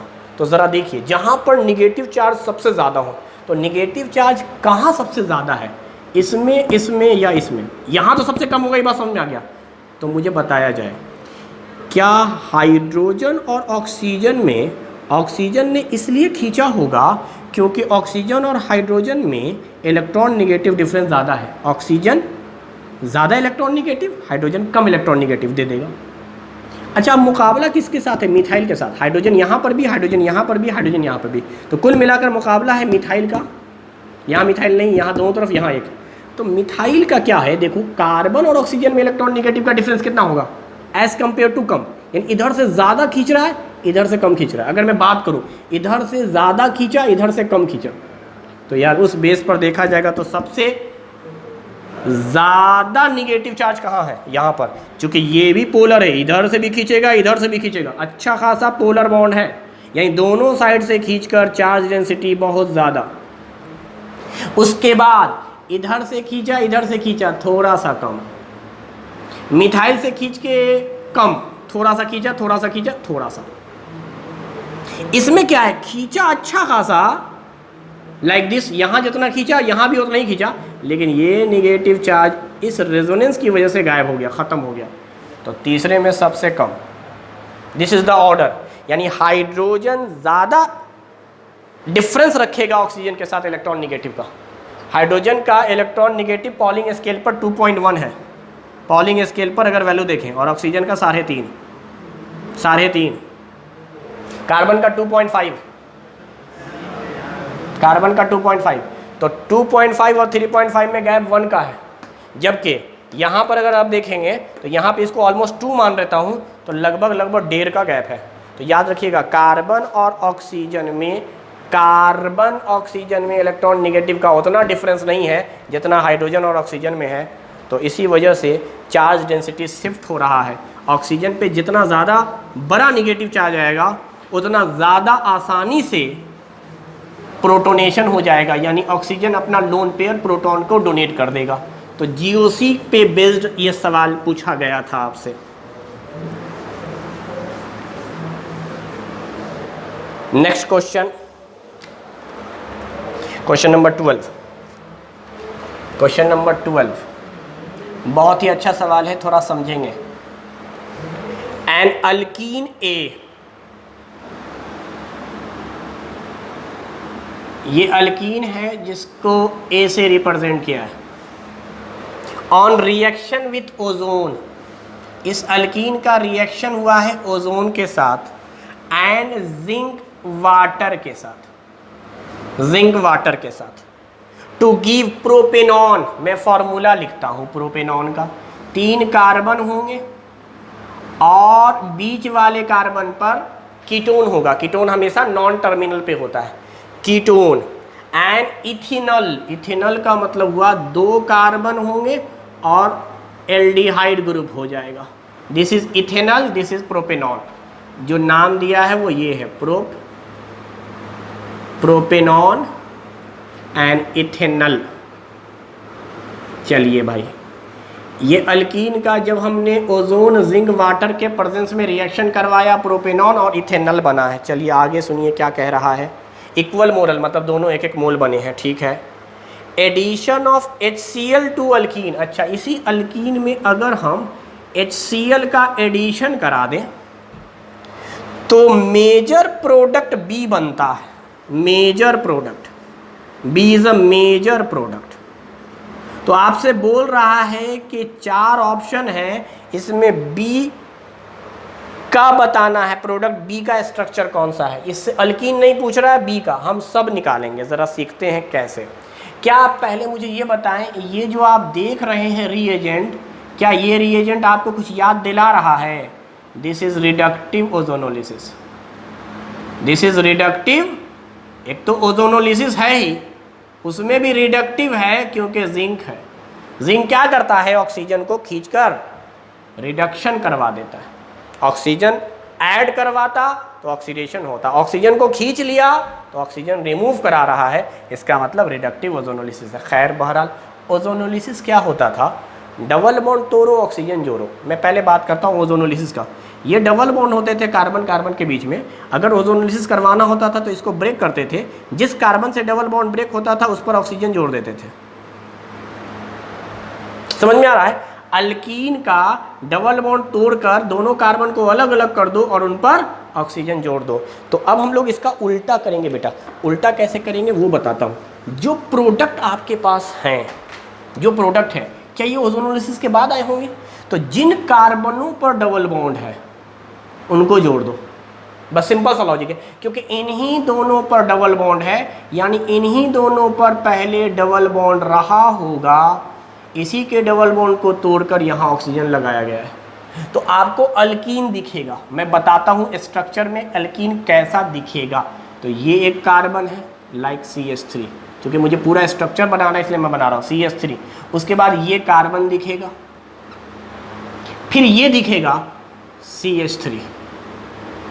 अच्छा, इस कार्बन में ये ऑक्सीजन तो है नहीं, डबल बॉन्ड है इस कार्बन के साथ, और इस कार्बन पर हाइड्रोजन है और साथ में मिथाइल है। ये हमारा अल्कीन था भाई। सिंपल सी बात है। अब आप देख लो, इसको ब्रेक कराओ, यहां डबल बॉन्ड ऑक्सीजन लगा दो। क्या आपको समझ में आ रहा है? यानी अल्कीन हमने बना लिया। नाउ द क्वेश्चन इज, अगर अल्कीन का बोलता यानी ए का, तो हम स्ट्रक्चर ए का निकाल लेते या नाम लिख लेते। चलिए, मुझसे जो सवाल पूछा है वो ये पूछा है, इस अल्कीन में HCl का एडिशन करवाया गया। क्या आपको याद आ रहा? मार्कोनिकॉफ रूल मेजर प्रोडक्ट बना रहा है। अब वो क्या बना रहा है जरा देखते हैं। तो आपको मालूम है इस डबल बॉन्ड को ब्रेक करना है। ब्रेक करने का 2 रास्ता, या तो डबल बॉन्ड को इस तरह ब्रेक करें या इस तरह ब्रेक करें। अगर आप ऐसे ब्रेक करते हैं तो इस कार्बन पर पॉजिटिव चार्ज आएगा, ये कार्बन सेकेंडरी कार्बन। अगर आप ऐसे ब्रेक करते हैं, पहले मैं एक एक करके बता रहा हूं, पहले ऊपर वाला सोचो। अगर बेटा ये डबल बॉन्ड शिफ्ट हुआ इधर, तो इधर आएगा निगेटिव, इधर आएगा पॉजिटिव। तुम पॉजिटिव की स्टेबिलिटी देखो कार्बोकेटाइन की। क्या इस पॉजिटिव के इधर कार्बन है और इधर कार्बन है, क्या ये 2 डिग्री कार्बोकेटाइन बन रहा है? अगर हम लोगों ने इधर ब्रेक कर दिया तो क्या प्लस चार्ज यहाँ आ जाएगा? अगर प्लस चार्ज यहाँ आ गया तो इसके रेस्पेक्ट में ये कार्बन, ये कार्बन, ये कार्बन, तो गोया 3 डिग्री कार्बोकेटाइन। यही टूटने का सबसे अच्छा तरीका है। तो अब बताया जाए, अगर ये इस तरह से टूटा तो CH3 C, CH3 CH CH3। अब ज़रा ध्यान से देखो, इस कार्बन को आपने पॉजिटिव बोला, इस कार्बन को आपने नेगेटिव बोला। अच्छा, जो पॉजिटिव है उस पर आएगा Cl का निगेटिव चार्ज, Cl का निगेटिव चार्ज, और एडिशन रिएक्शन है तो H+ आकर यहाँ जुड़ जाएगा। तो भाई ये जो स्ट्रक्चर है हमारे पास, यही मेजर प्रोडक्ट बना है। नाम लिखना चाहो तो नाम लिख लो, this is 1, this is 2, this is 3, this is 4। यानी ब्रांचिंग जो है आपकी 2-क्लोरो-2-मिथाइल ब्यूटेन। तो 4 ऑप्शन जो आपके पास थे, अब उनको देखिए। पहला वाला तो होगा नहीं, दूसरा वाला हो जाएगा 2-क्लोरो-2-मिथाइल ब्यूटेन। देखो दूसरा वाला हो जाएगा, उधर से बनाया गया, इसी को उल्टा करके देख लो, उधर से बनाया गया है।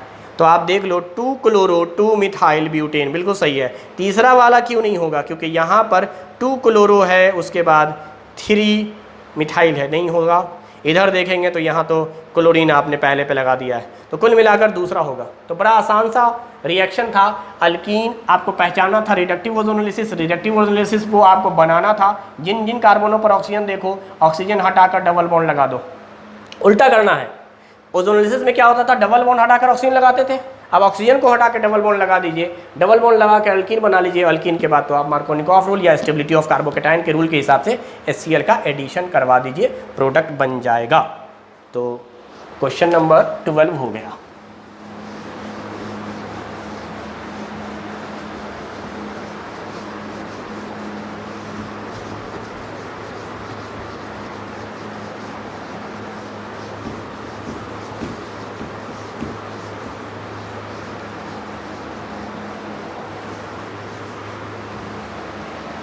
ठीक है, अब हम लोग देखते हैं क्वेश्चन नंबर 14।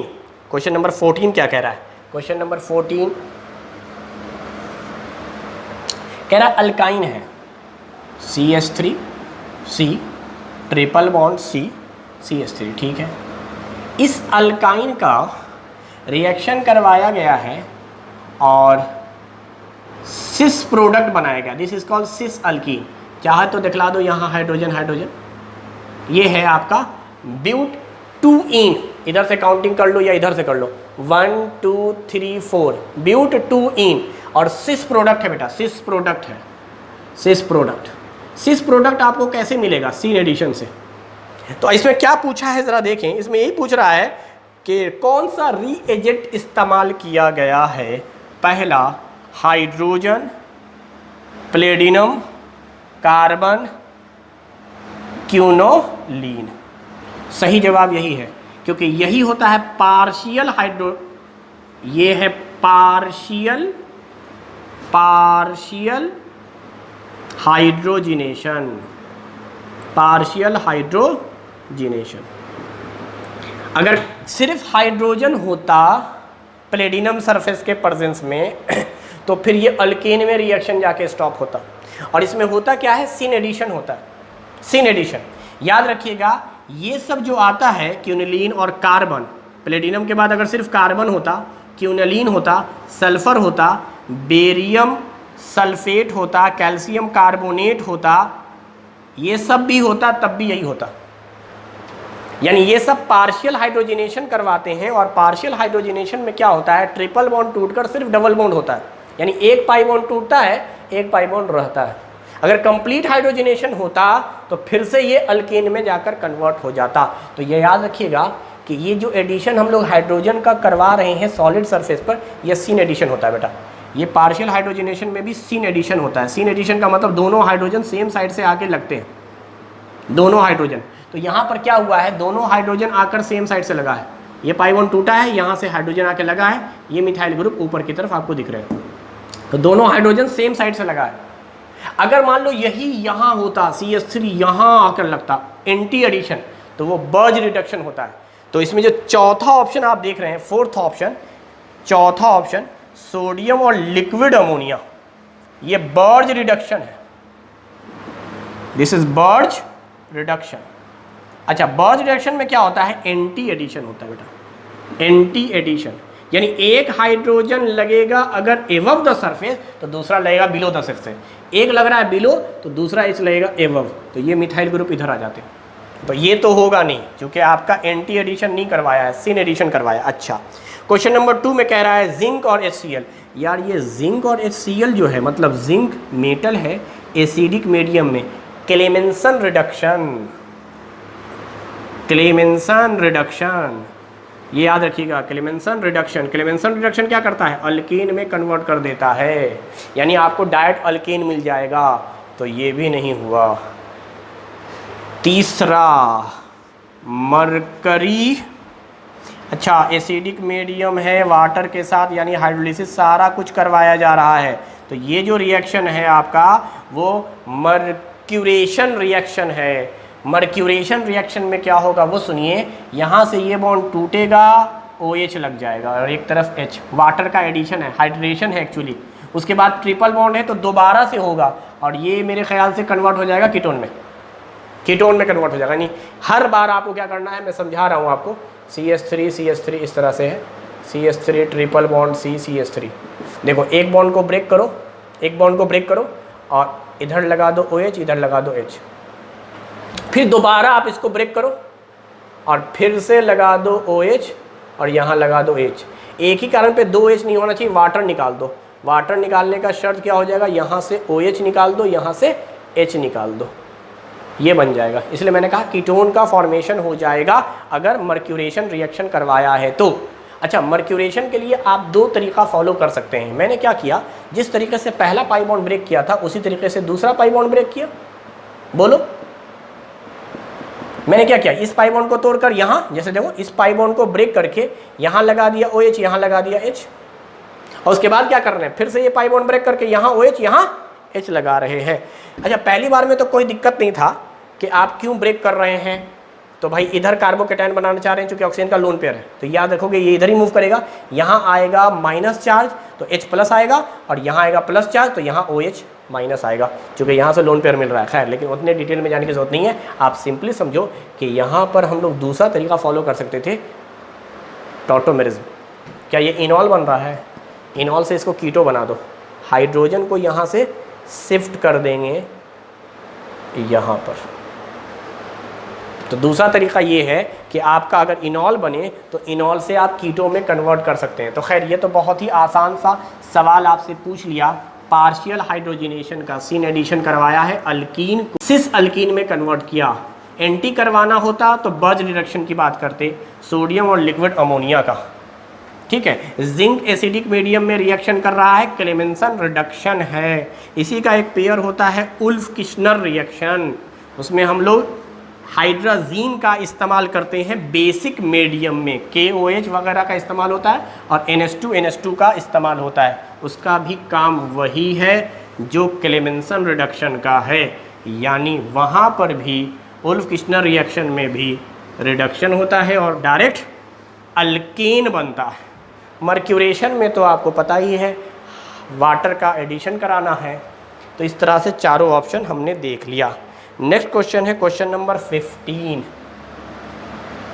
बहुत ही इंपॉर्टेंट क्वेश्चन, जब पढ़ाया था तभी बताया था आपको। नाइट्रोजन बेसेस दिए हुए हैं, या यूँ समझा जाए कि इस नाइट्रोजन बेसेस में मिथाइल ग्रुप सब्स्टिट्यूट कराया गया है अमीन का, और एक्वस सॉल्यूशन में इसका बेसिक ऑर्डर बोला है। मैं क्वेश्चन पढ़ दे रहा हूँ। The correct order of basic strength of methyl substituted amine in aqueous solution is. 4 option दिए हुए हैं, हम ऑप्शन पे बाद में आएंगे। पहले आपको मैं बता दूं कि देखिए, अमीन के अंदर जो बेसिक नेचर होता है अमीन का RNH2, इसका जो बेसिक नेचर होता है वो डिपेंड करता है, बेसिक नेचर जो इसका होता है वो कई फैक्टर पे डिपेंड करता है। पहला, inductive effect,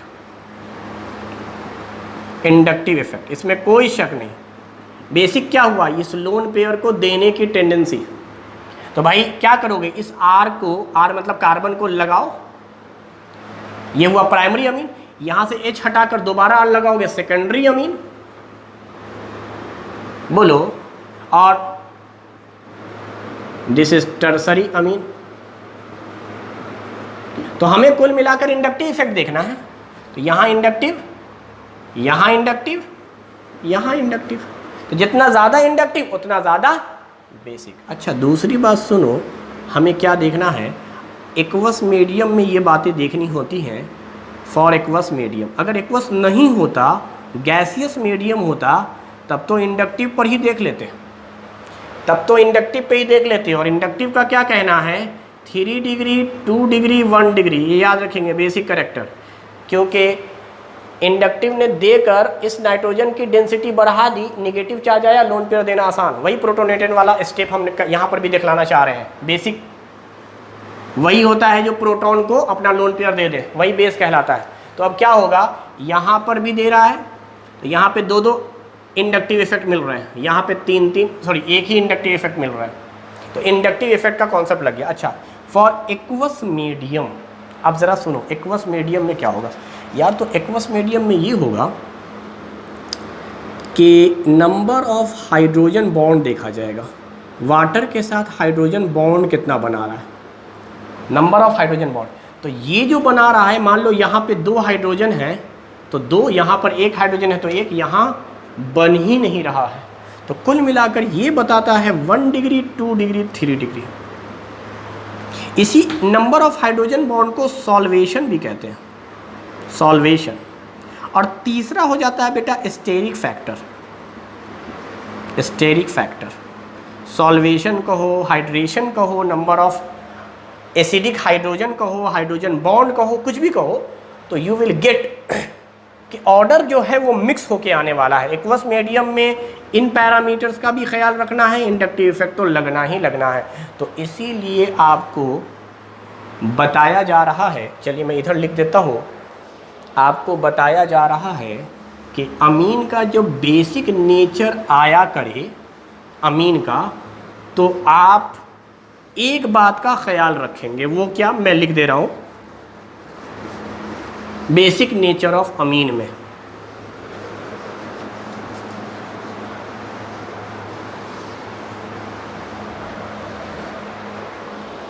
basic nature of अमीन में आपको 3 बातों का ख्याल रखना है। पहला 2 डिग्री, 1 डिग्री, 3 डिग्री। फिर आपको याद रखना है 2 डिग्री, 3 डिग्री, 1 डिग्री, और फिर याद रखना है 3 डिग्री, 2 डिग्री, 1 डिग्री। यानी टर्सरी अमीन, सेकेंडरी अमीन, प्राइमरी अमीन। ये जो है ये है गैसियस मीडियम के लिए,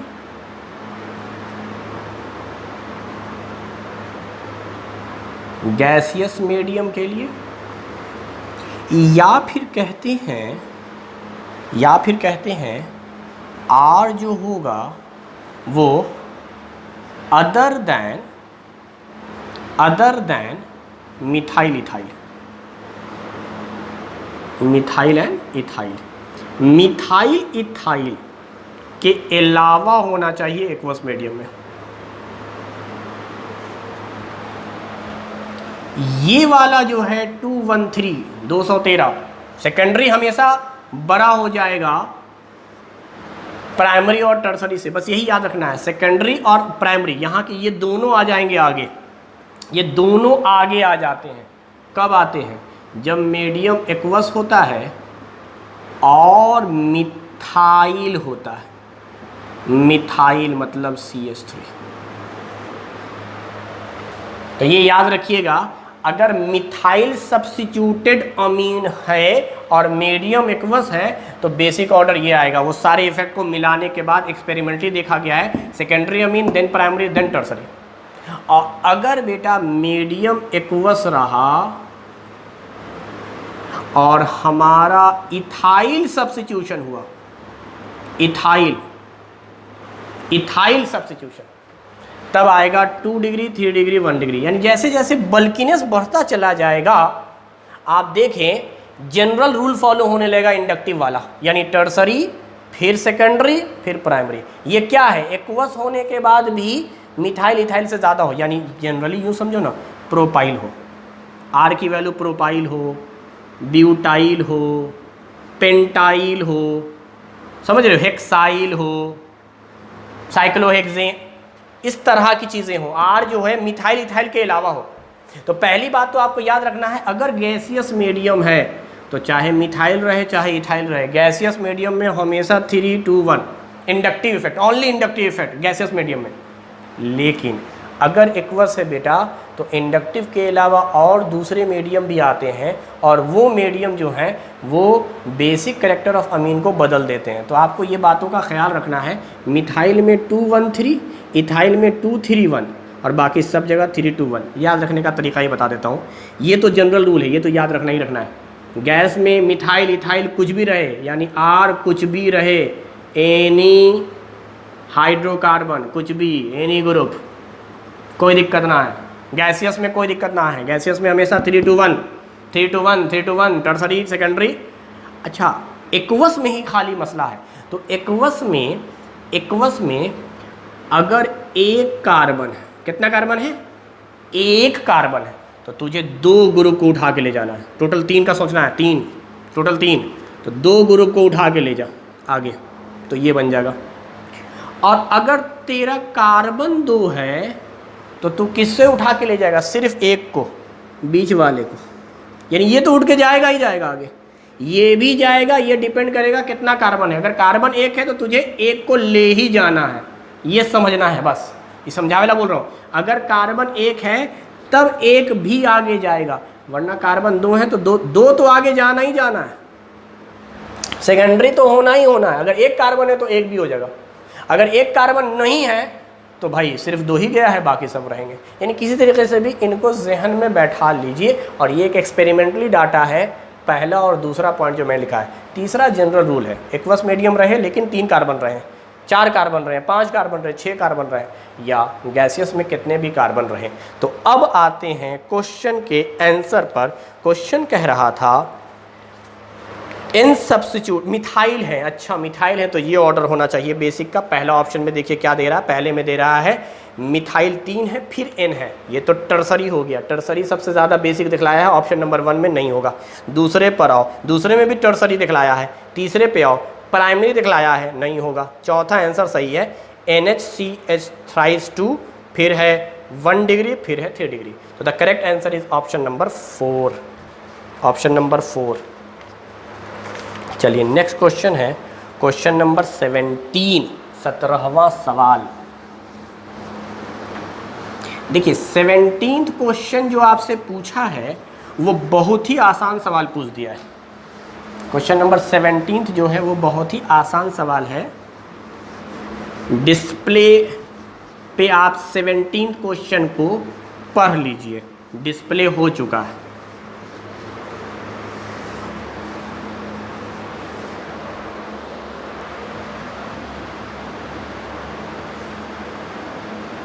क्या बोल रहा है? The number of sigma and pi bond in pent 2 in 4 आइन।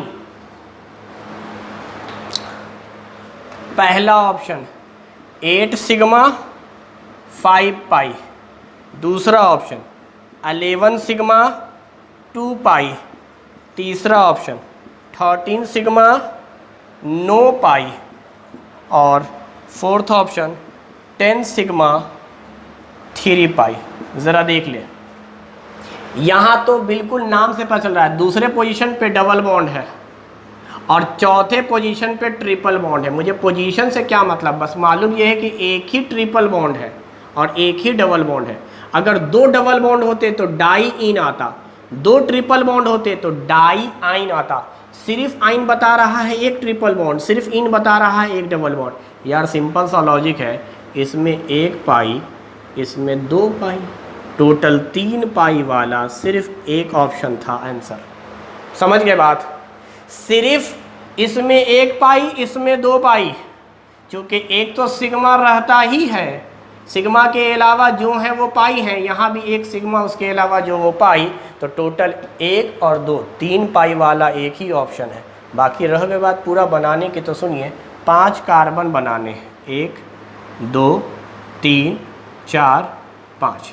मैं अपने मन से काउंटिंग कर लेता हूँ इधर से, तो 1 2 पर डबल बॉन्ड क्योंकि 2 इन बोला था, 3 4 पर ट्रिपल बॉन्ड क्योंकि 4 आइन बोला था। अब बैलेंस कर लो भाई, यहाँ 1 बॉन्ड तो बाकी 3 बॉन्ड हाइड्रोजन का, यहाँ 3 1 4, यहाँ भी 3 1 4, यहाँ 1 और 3 4, इस कार्बन का ऑक्टेट पूरा, यहाँ 3 तो 1 4। अब गिनते हैं हम सिग्मा बॉन्ड को। चलो सिग्मा के लिए मैं ऐसे काटता चला जाऊँगा, 1 sigma 2 sigma 3 sigma 4 sigma 5 sigma. इसमें 2 बॉन्ड है ना तो 1 सिग्मा है, 6 सिग्मा 7 सिग्मा 8 सिग्मा, यहाँ 3 है तो 1 होंगे, 9 सिग्मा 10 सिग्मा, 10 सिग्मा है और बाकी 3 पाई हैं, 10 सिग्मा 3 पाई। तो ये क्वेश्चन काफ़ी आसान पूछ दिया था, क्वेश्चन नंबर 17 आपका। चलिए क्वेश्चन नंबर 19 क्या कह रहा है?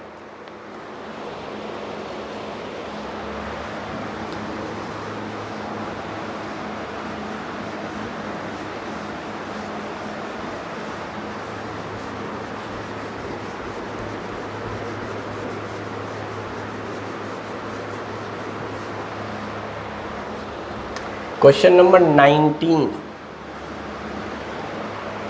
Among the following, the narrow spectrum antibiotic, direct सवाल उठकर आ गया। एंटीबायोटिक पढ़ाया गया है आपको और बताया गया था, क्वेश्चन इंपॉर्टेंट थे। तो ज़रा देखिए, पहले तो मैं आपको थोड़ा समझाना चाह रहा हूँ।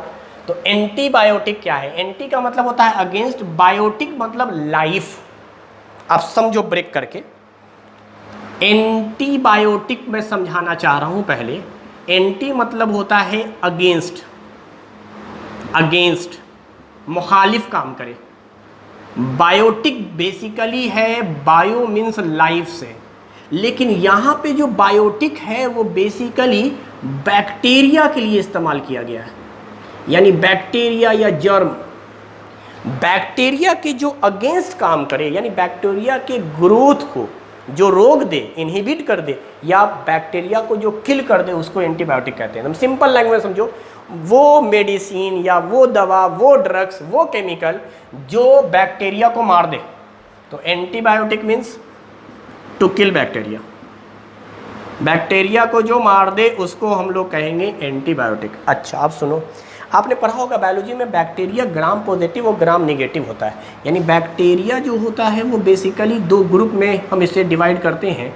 एक कहलाता है ग्राम पॉजिटिव और एक कहलाता है ग्राम नेगेटिव। दोनों तरह के बैक्टीरिया को एक ही दवा मार दे, यानी उसको फर्क ही ना पड़े कि बैक्टीरिया का नेचर पॉजिटिव था कि नेगेटिव था। आप एक ड्रग्स लाइए और उसका इस्तेमाल कर दीजिए, बैक्टीरिया पॉजिटिव रहेगा तब भी मर जाएगा, नेगेटिव रहेगा तब भी मर जाएगा। इसको कहते हैं हम लोग ब्रॉड स्पेक्ट्रम।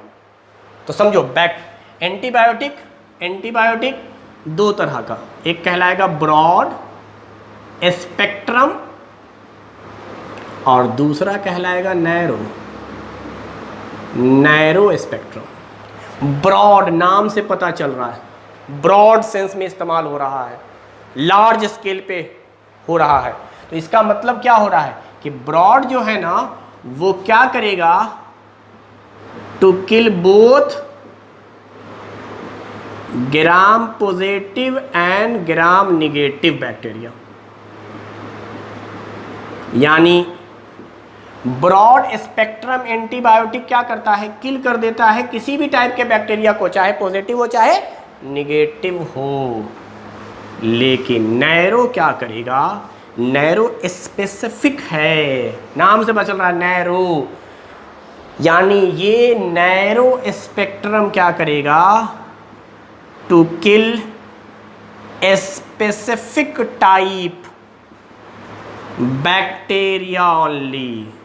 सारे बैक्टीरिया को नहीं मारता भाई, kill only specific type. Positive को मारना होगा तो पॉजिटिव को ही मारेगा, निगेटिव को नहीं मारेगा। और अगर निगेटिव के अगेंस्ट काम कर रहा होगा तो सिर्फ निगेटिव को मारेगा, पॉजिटिव को नहीं मारेगा। उसको हम कहेंगे नैरो स्पेक्ट्रम एंटीबायोटिक। तो पहली बात तो ये समझ में आया ना, एंटीबायोटिक क्या है, बैक्टीरिया के अगेंस्ट काम करने वाला। अब बैक्टीरिया चूंकि दो होते थे, पॉजिटिव निगेटिव, दोनों को मार दे तो ब्रॉड, किसी एक को मारे खाली, दूसरे को ना मार पाए, नैरो। तो क्वेश्चन में आपसे पूछा था नैरो स्पेक्ट्रम एंटीबायोटिक कौन होंगे, सीधी सीधी लाइन लिखी हुई है, पेनिसिलिन जी। लास्ट ऑप्शन था ऑप्शन नंबर 4, पेनिसिलिन या penicillin G correct answer. Specific type का है, स्पेसिफिक टाइप का है, याद रखिएगा।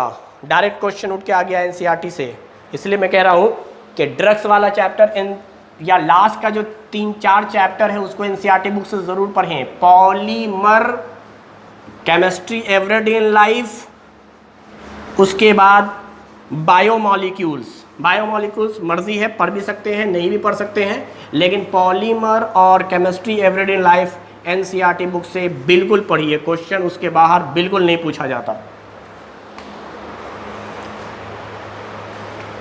चलिए नेक्स्ट क्वेश्चन है क्वेश्चन नंबर 23। ऑर्गेनिक के रिएक्शन मैकेनिज्म में इस रिएक्शन की कई बार बातचीत हुई थी, बल्कि दोनों में हुई थी, रिएक्शन मैकेनिज्म पार्ट 1 और पार्ट 2 में यही सवाल पूछ दिया गया है। देखिए यहाँ पर जो स्ट्रक्चर है वो आपका क्यूमिलीन दिया हुआ है, ये C है, यहाँ पर CH3 ग्रुप है, CH3 ग्रुप है और यहाँ हाइड्रोजन है, this is called cumene. Isopropyl benzene, इसका रिएक्शन करवाया है ऑक्सीजन गैस से और ए बनाया है, उसके बाद एसिडिक मीडियम में हाइड्रोलिसिस करवा दिया है और रिएक्शन के बाद बना है जो प्रोडक्ट वो हमारा फिनॉल बना है और साथ में एसीटोन बना है। हम लोगों ने इस तरह का रिएक्शन देखा था। खैर, क्या कह रहा है कि इस रिएक्शन में ए क्या है और फिगर बने हुए हैं 4 ऑप्शन के। मैं आपको बता दूं होता क्या है। ये ऑक्सीजन सीधे आकर यहाँ पर कार्बन हाइड्रोजन के बीच में इंसर्ट कर जाता है।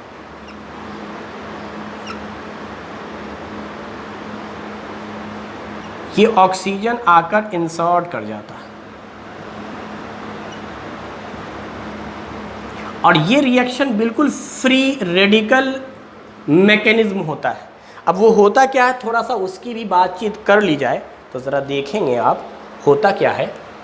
ऑक्सीजन दरअसल इस तरह से रहता है, तो जब इसका आप होमोलिटिक बॉन्ड फ्यूजन कीजिएगा तो ऑक्सीजन कुछ इस रूप में आएगा और यहाँ पे जो कार्बन हाइड्रोजन है इसका अगर आप होमोलिटिक बॉन्ड फ्यूजन कीजिएगा तो यहाँ पर ये टूटने के बाद कार्बन पे एक डॉट, हाइड्रोजन पे एक डॉट।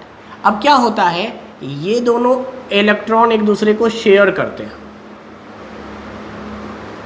तो यही होता है कार्बन ऑक्सीजन के बीच में एक बॉन्ड बन गया और फिर इस ऑक्सीजन के साथ तो ये बॉन्ड था ही, साथ में ये, तो यही है हमारा ए, ऑक्सीजन इंसर्ट हो गया है।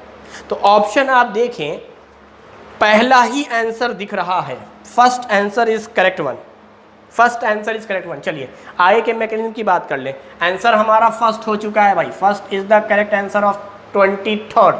अब आप देखें इसमें अगला जो रिएक्शन आपका करवाना है वो करवाना है प्रोटोनेशन। तो क्या होगा, ये वाला ऑक्सीजन अपना लोन पेयर दे देगा इसके वैकेंट ऑर्बिटल में और देकर ये बना देगा। मैं इसी में थोड़ा बहुत चेंज करता, चलो दूसरा बना देता हूँ यहाँ, इसी में थोड़ा चेंज करता हुआ चलूँगा। अब ये है हमारे पास स्ट्रक्चर,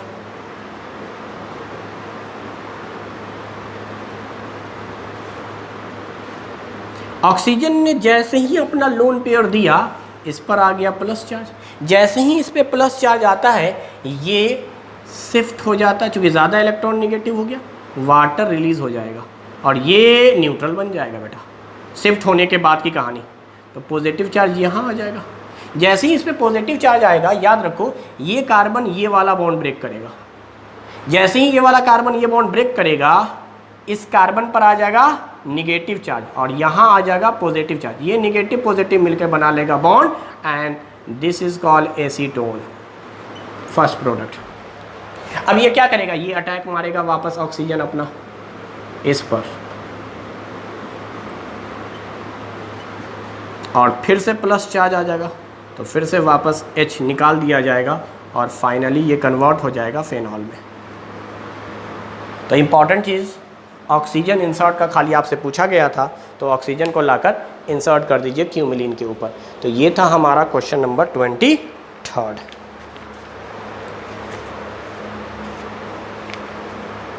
नेक्स्ट क्वेश्चन है question number 28। Among the following the one that is not green house gas, इनमें से कौन ग्रीन हाउस गैस नहीं है। बचपन से आप पढ़ते आ रहे हैं ग्रीन हाउस गैस या ग्रीन हाउस इफेक्ट के बारे में, तो ये क्वेश्चन मेरे हिसाब से काफ़ी आसान था। बाकी थोड़ा सा मैं आपको एक्सप्लेन भी कर देता हूँ ग्रीन हाउस गैस के बारे में। तो ग्रीन हाउस गैस पूछा ये था कि इनमें से कौन नहीं है ना, क्वेश्चन नंबर 28। तो आपको मैं बताऊं ग्रीन हाउस गैस में कौन कौन से आते हैं, तो याद रखिएगा कार्बन डाइऑक्साइड गैस आता है, मीथेन आता है, कार्बन डाइऑक्साइड अच्छा खासा आता है, मीथेन है, ओजोन है, नाइट्रस ऑक्साइड है, क्लोरोफ्लोरोकार्बन है, हाइड्रोफ्लोरोकार्बन है और वाटर वेपर भी है। इतने ही गैस तकरीबन आते हैं। यही एग्जाम्पल आपको याद रखना है। कार्बन डाइऑक्साइड और मीथेन, ऑक्सीजन, नाइट्रस ऑक्साइड, ये नाइट्रस ऑक्साइड लाफिंग गैस भी है, क्लोरोफ्लोरोकार्बन, हाइड्रोफ्लोरोकार्बन, इसको फ्लोरिनेटेड गैस भी कहते हैं समटाइम्स।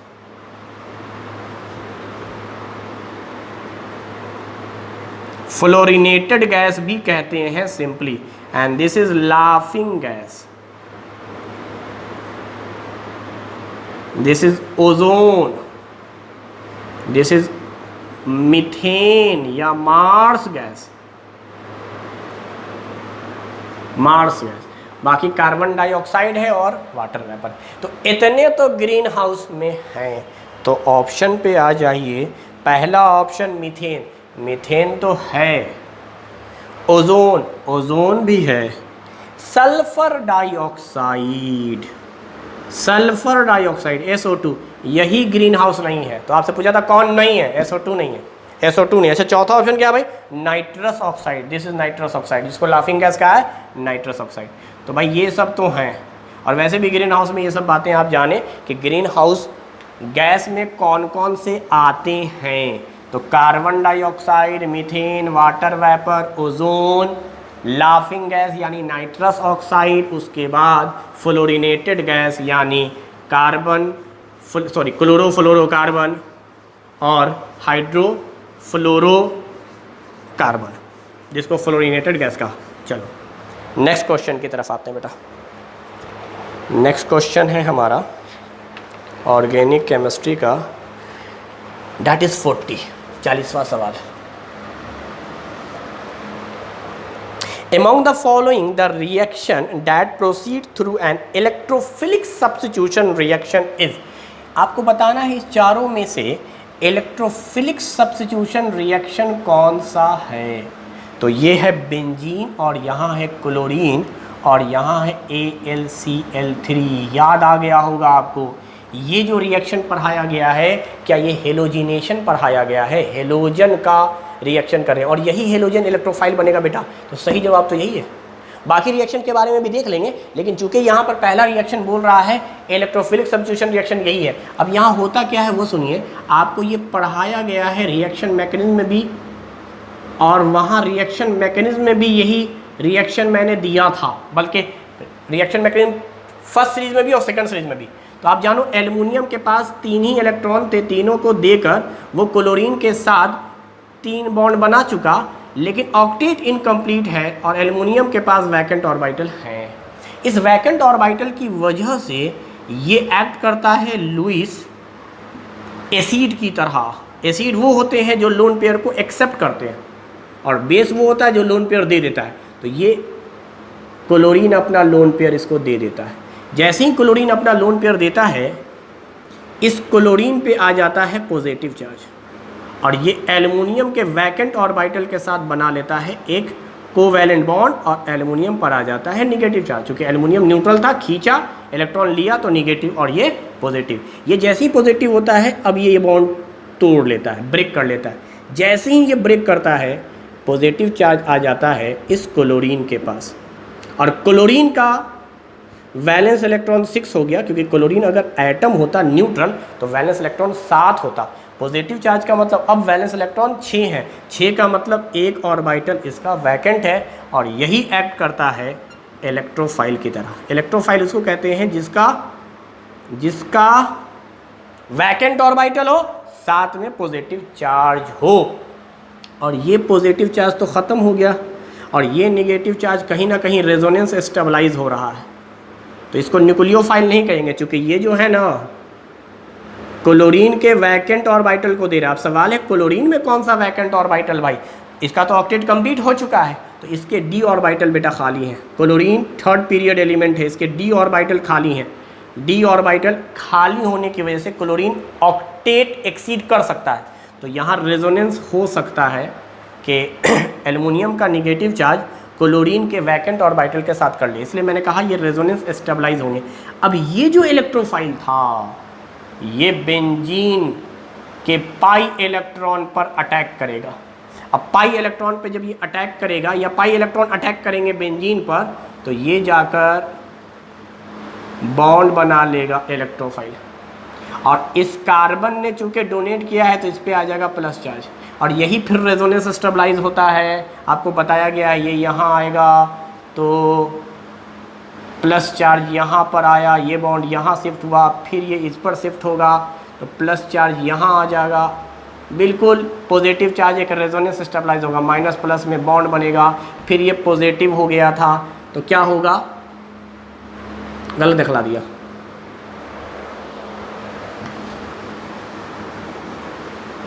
देख लीजिए मैकेनिज्म।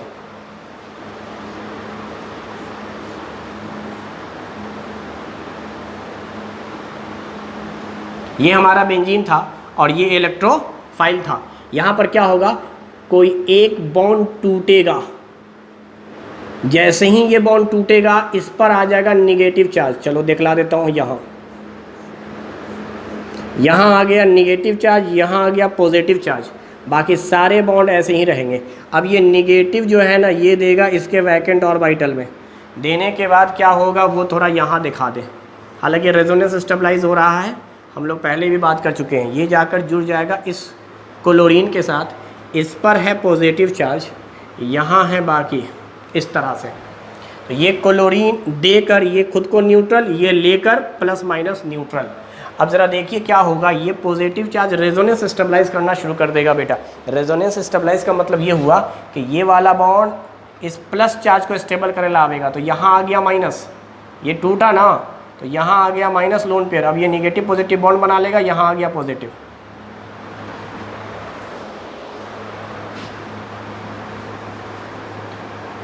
तो आप जानो ये माइनस प्लस के बीच में बन गया है एक बॉन्ड, एक बॉन्ड। अब क्या होगा, ये पॉजिटिव फिर से इसको ब्रेक करेगा, फिर वही कहानी, यहाँ आएगा निगेटिव, यहाँ आएगा पॉजिटिव। अच्छा ये निगेटिव पॉजिटिव बॉन्ड बना रहा है,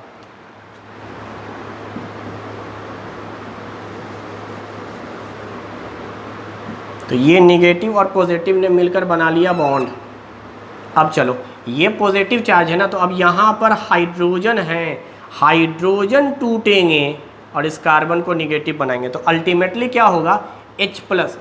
तो यही तो होता है, बेंजीन रिंग के जिस कार्बन से इलेक्ट्रोफाइल जुड़ता है उसी पर से H निकलता है प्लस के फॉर्म में।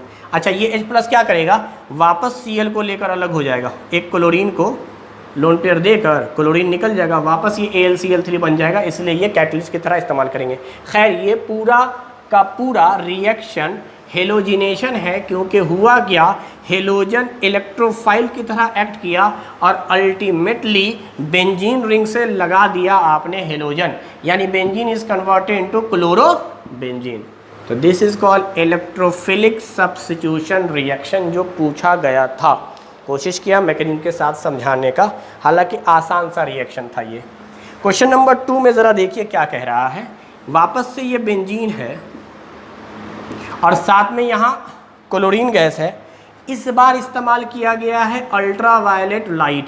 याद कीजिए जब भी कभी हम लोग हीट का इस्तेमाल करते थे या रेडिएशन का इस्तेमाल करते थे, हम लोगों ने नाम दिया था free radical mechanism. This is free radical mechanism, यानी ये बॉन्ड टूटेंगे, होमोलिटिक बॉन्ड फ्यूजन हो जाएगा और ये क्लोरीन आकर लग जाएगा सब पर। यही हुआ है, देखिए सारे के सारे कार्बनों पर क्लोरीन लाकर आपने जोड़ दिया, यानी यहाँ पर सब्स्टिट्यूशन नहीं हुआ है, एडिशन हो गया है। अगर आप बात को समझना चाहिए तो फ्री रेडिकल है, इलेक्ट्रोफाइल नहीं बना।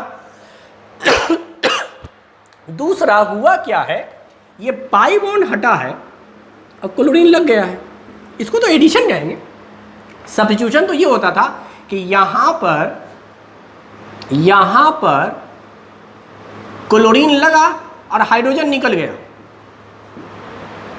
यहाँ पर H था पहले से, ये H हटा, क्लोरीन आया, H हट गया। दिस इज कॉल्ड सब्स्टिट्यूट, के क्लोरीन ने हाइड्रोजन को सब्स्टिट्यूट कर दिया, हटा दिया, डिस्प्लेस कर दिया, यही है। तो ये तो इलेक्ट्रोफाइल बन भी रहा है और इलेक्ट्रोफाइल सब्स्टिट्यूट भी कर रहा है। This is not a electrophile, it's a free radical.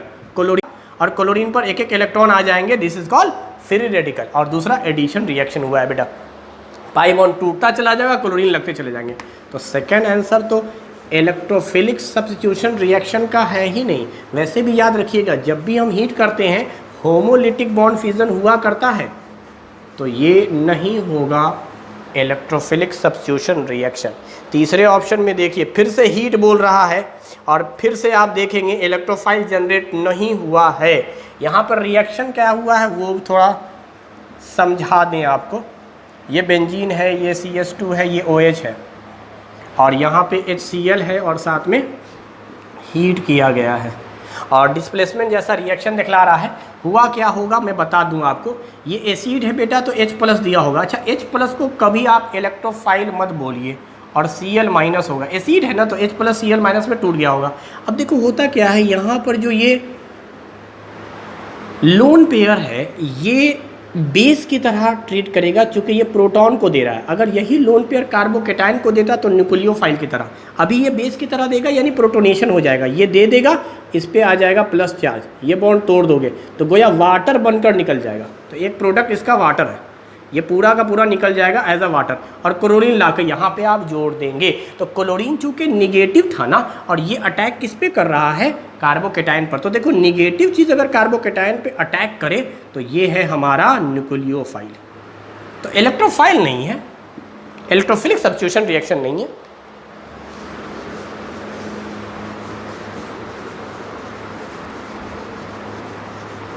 चलो लास्ट चौथा में क्या हो रहा है, तो चौथे में देखिए डाइजोनियम साल्ट है, उसका क्यूप्रस क्लोराइड के साथ रिएक्शन कराया गया है। सैंडमेयर रिएक्शन होता है, नाइट्रोजन गैस निकल जाती है और क्लोरीन आके लग जाता है। तो ये भी इलेक्ट्रोफिलिक सब्स्टिट्यूशन रिएक्शन नहीं है। तो करेक्ट आंसर फर्स्ट ही था। ऑर्गेनिक केमिस्ट्री का मेरे ख्याल से ये लास्ट क्वेश्चन है, क्वेश्चन नंबर 41।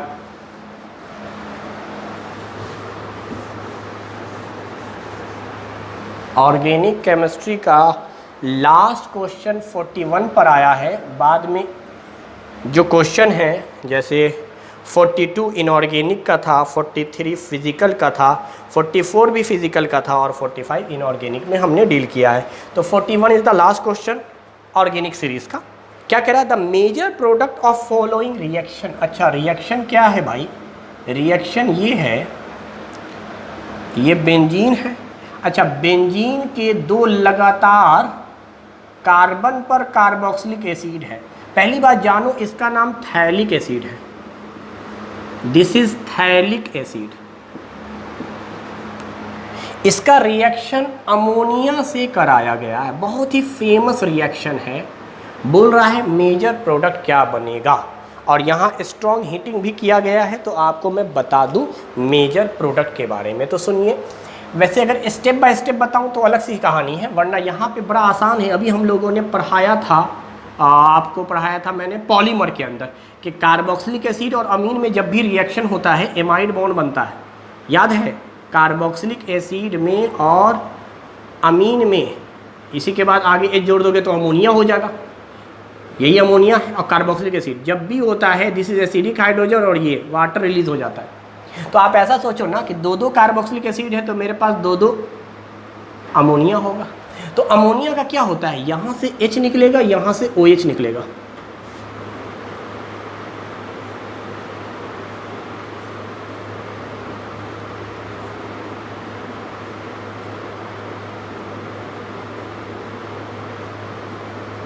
एमाइड बन जाएगा bye releasing 2 mole of water. समझ में आया मैं क्या कर रहा हूँ, ये OH यहाँ का एक H निकल गया और दो NH थे ना, OH H water, OH H water. अच्छा H निकाल दोगे तो यहाँ NH2 बचेगा, NH2 लाकर यहाँ जोड़ दो, NH2 लाकर यहाँ जोड़ दो, 2 पीस था तो ये एमाइड बन जाएगा। बोलो बाकी अगर ये समझना है कैसे हुआ, हालांकि अगर पूरी बात समझनी है तो सुनिए। क्योंकि ये एसिडिक नेचर का होता है, कौन एसिडिक नेचर का होता है, कार्बोक्सिलिक एसिड। कार्बोक्सिलिक एसिड अगर एसिडिक नेचर का है तो इसने H रिलीज कर दिया, H+ को।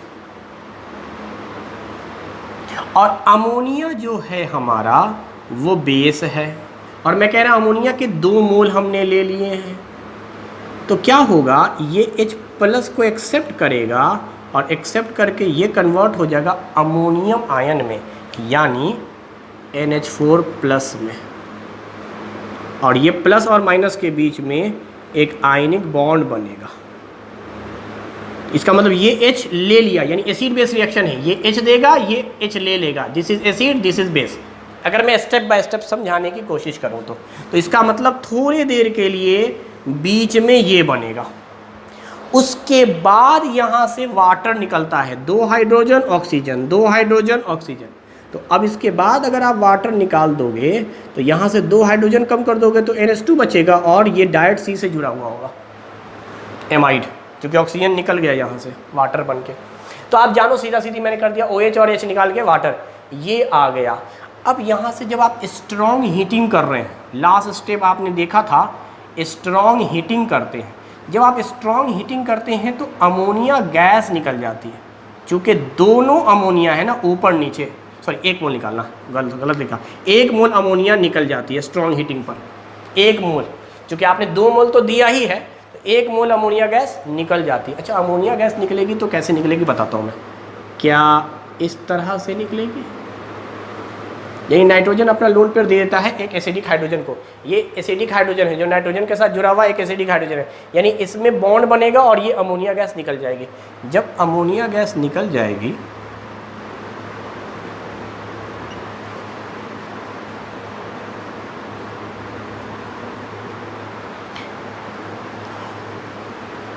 ध्यान से देखेंगे, ये अगर H प्लस दिया है एसिडिक तो N पर आएगा माइनस, और इसने चूंकि लोन पेयर दे दिया था तो इस पर आ जाएगा प्लस, तो ये प्लस और माइनस मिलाकर बॉन्ड बना लेगा, यही हो रहा है। यहाँ से NH इस तरह से ग्रुप रिलीज़ कर रहे हैं, तो भाई N जो जाएगा ना तो N इलेक्ट्रॉन को लेकर जाता है, यहाँ N माइनस बनेगा, कार्बन प्लस बनेगा, ये कार्बन इसके साथ रेजोनेंस स्टेबलाइज है इसलिए आराम से रहेगा कार्बोनाइल ग्रुप, और ये जो लोन पेयर था ना ये आराम से इस H प्लस को दे देगा। तो कुल मिलाकर आप समझो अमोनिया यहाँ से निकलेगा, अमोनिया गैस निकल जाएगी, ये सिर्फ समझाने के लिए बता रहा हूँ मैं। तो ये पूरा पार्ट ख़त्म कर दोगे तो बचेगा क्या, NH साथ में ये आपस में जुड़ जाएंगे। अच्छा, इसका नाम है थैलामाइड।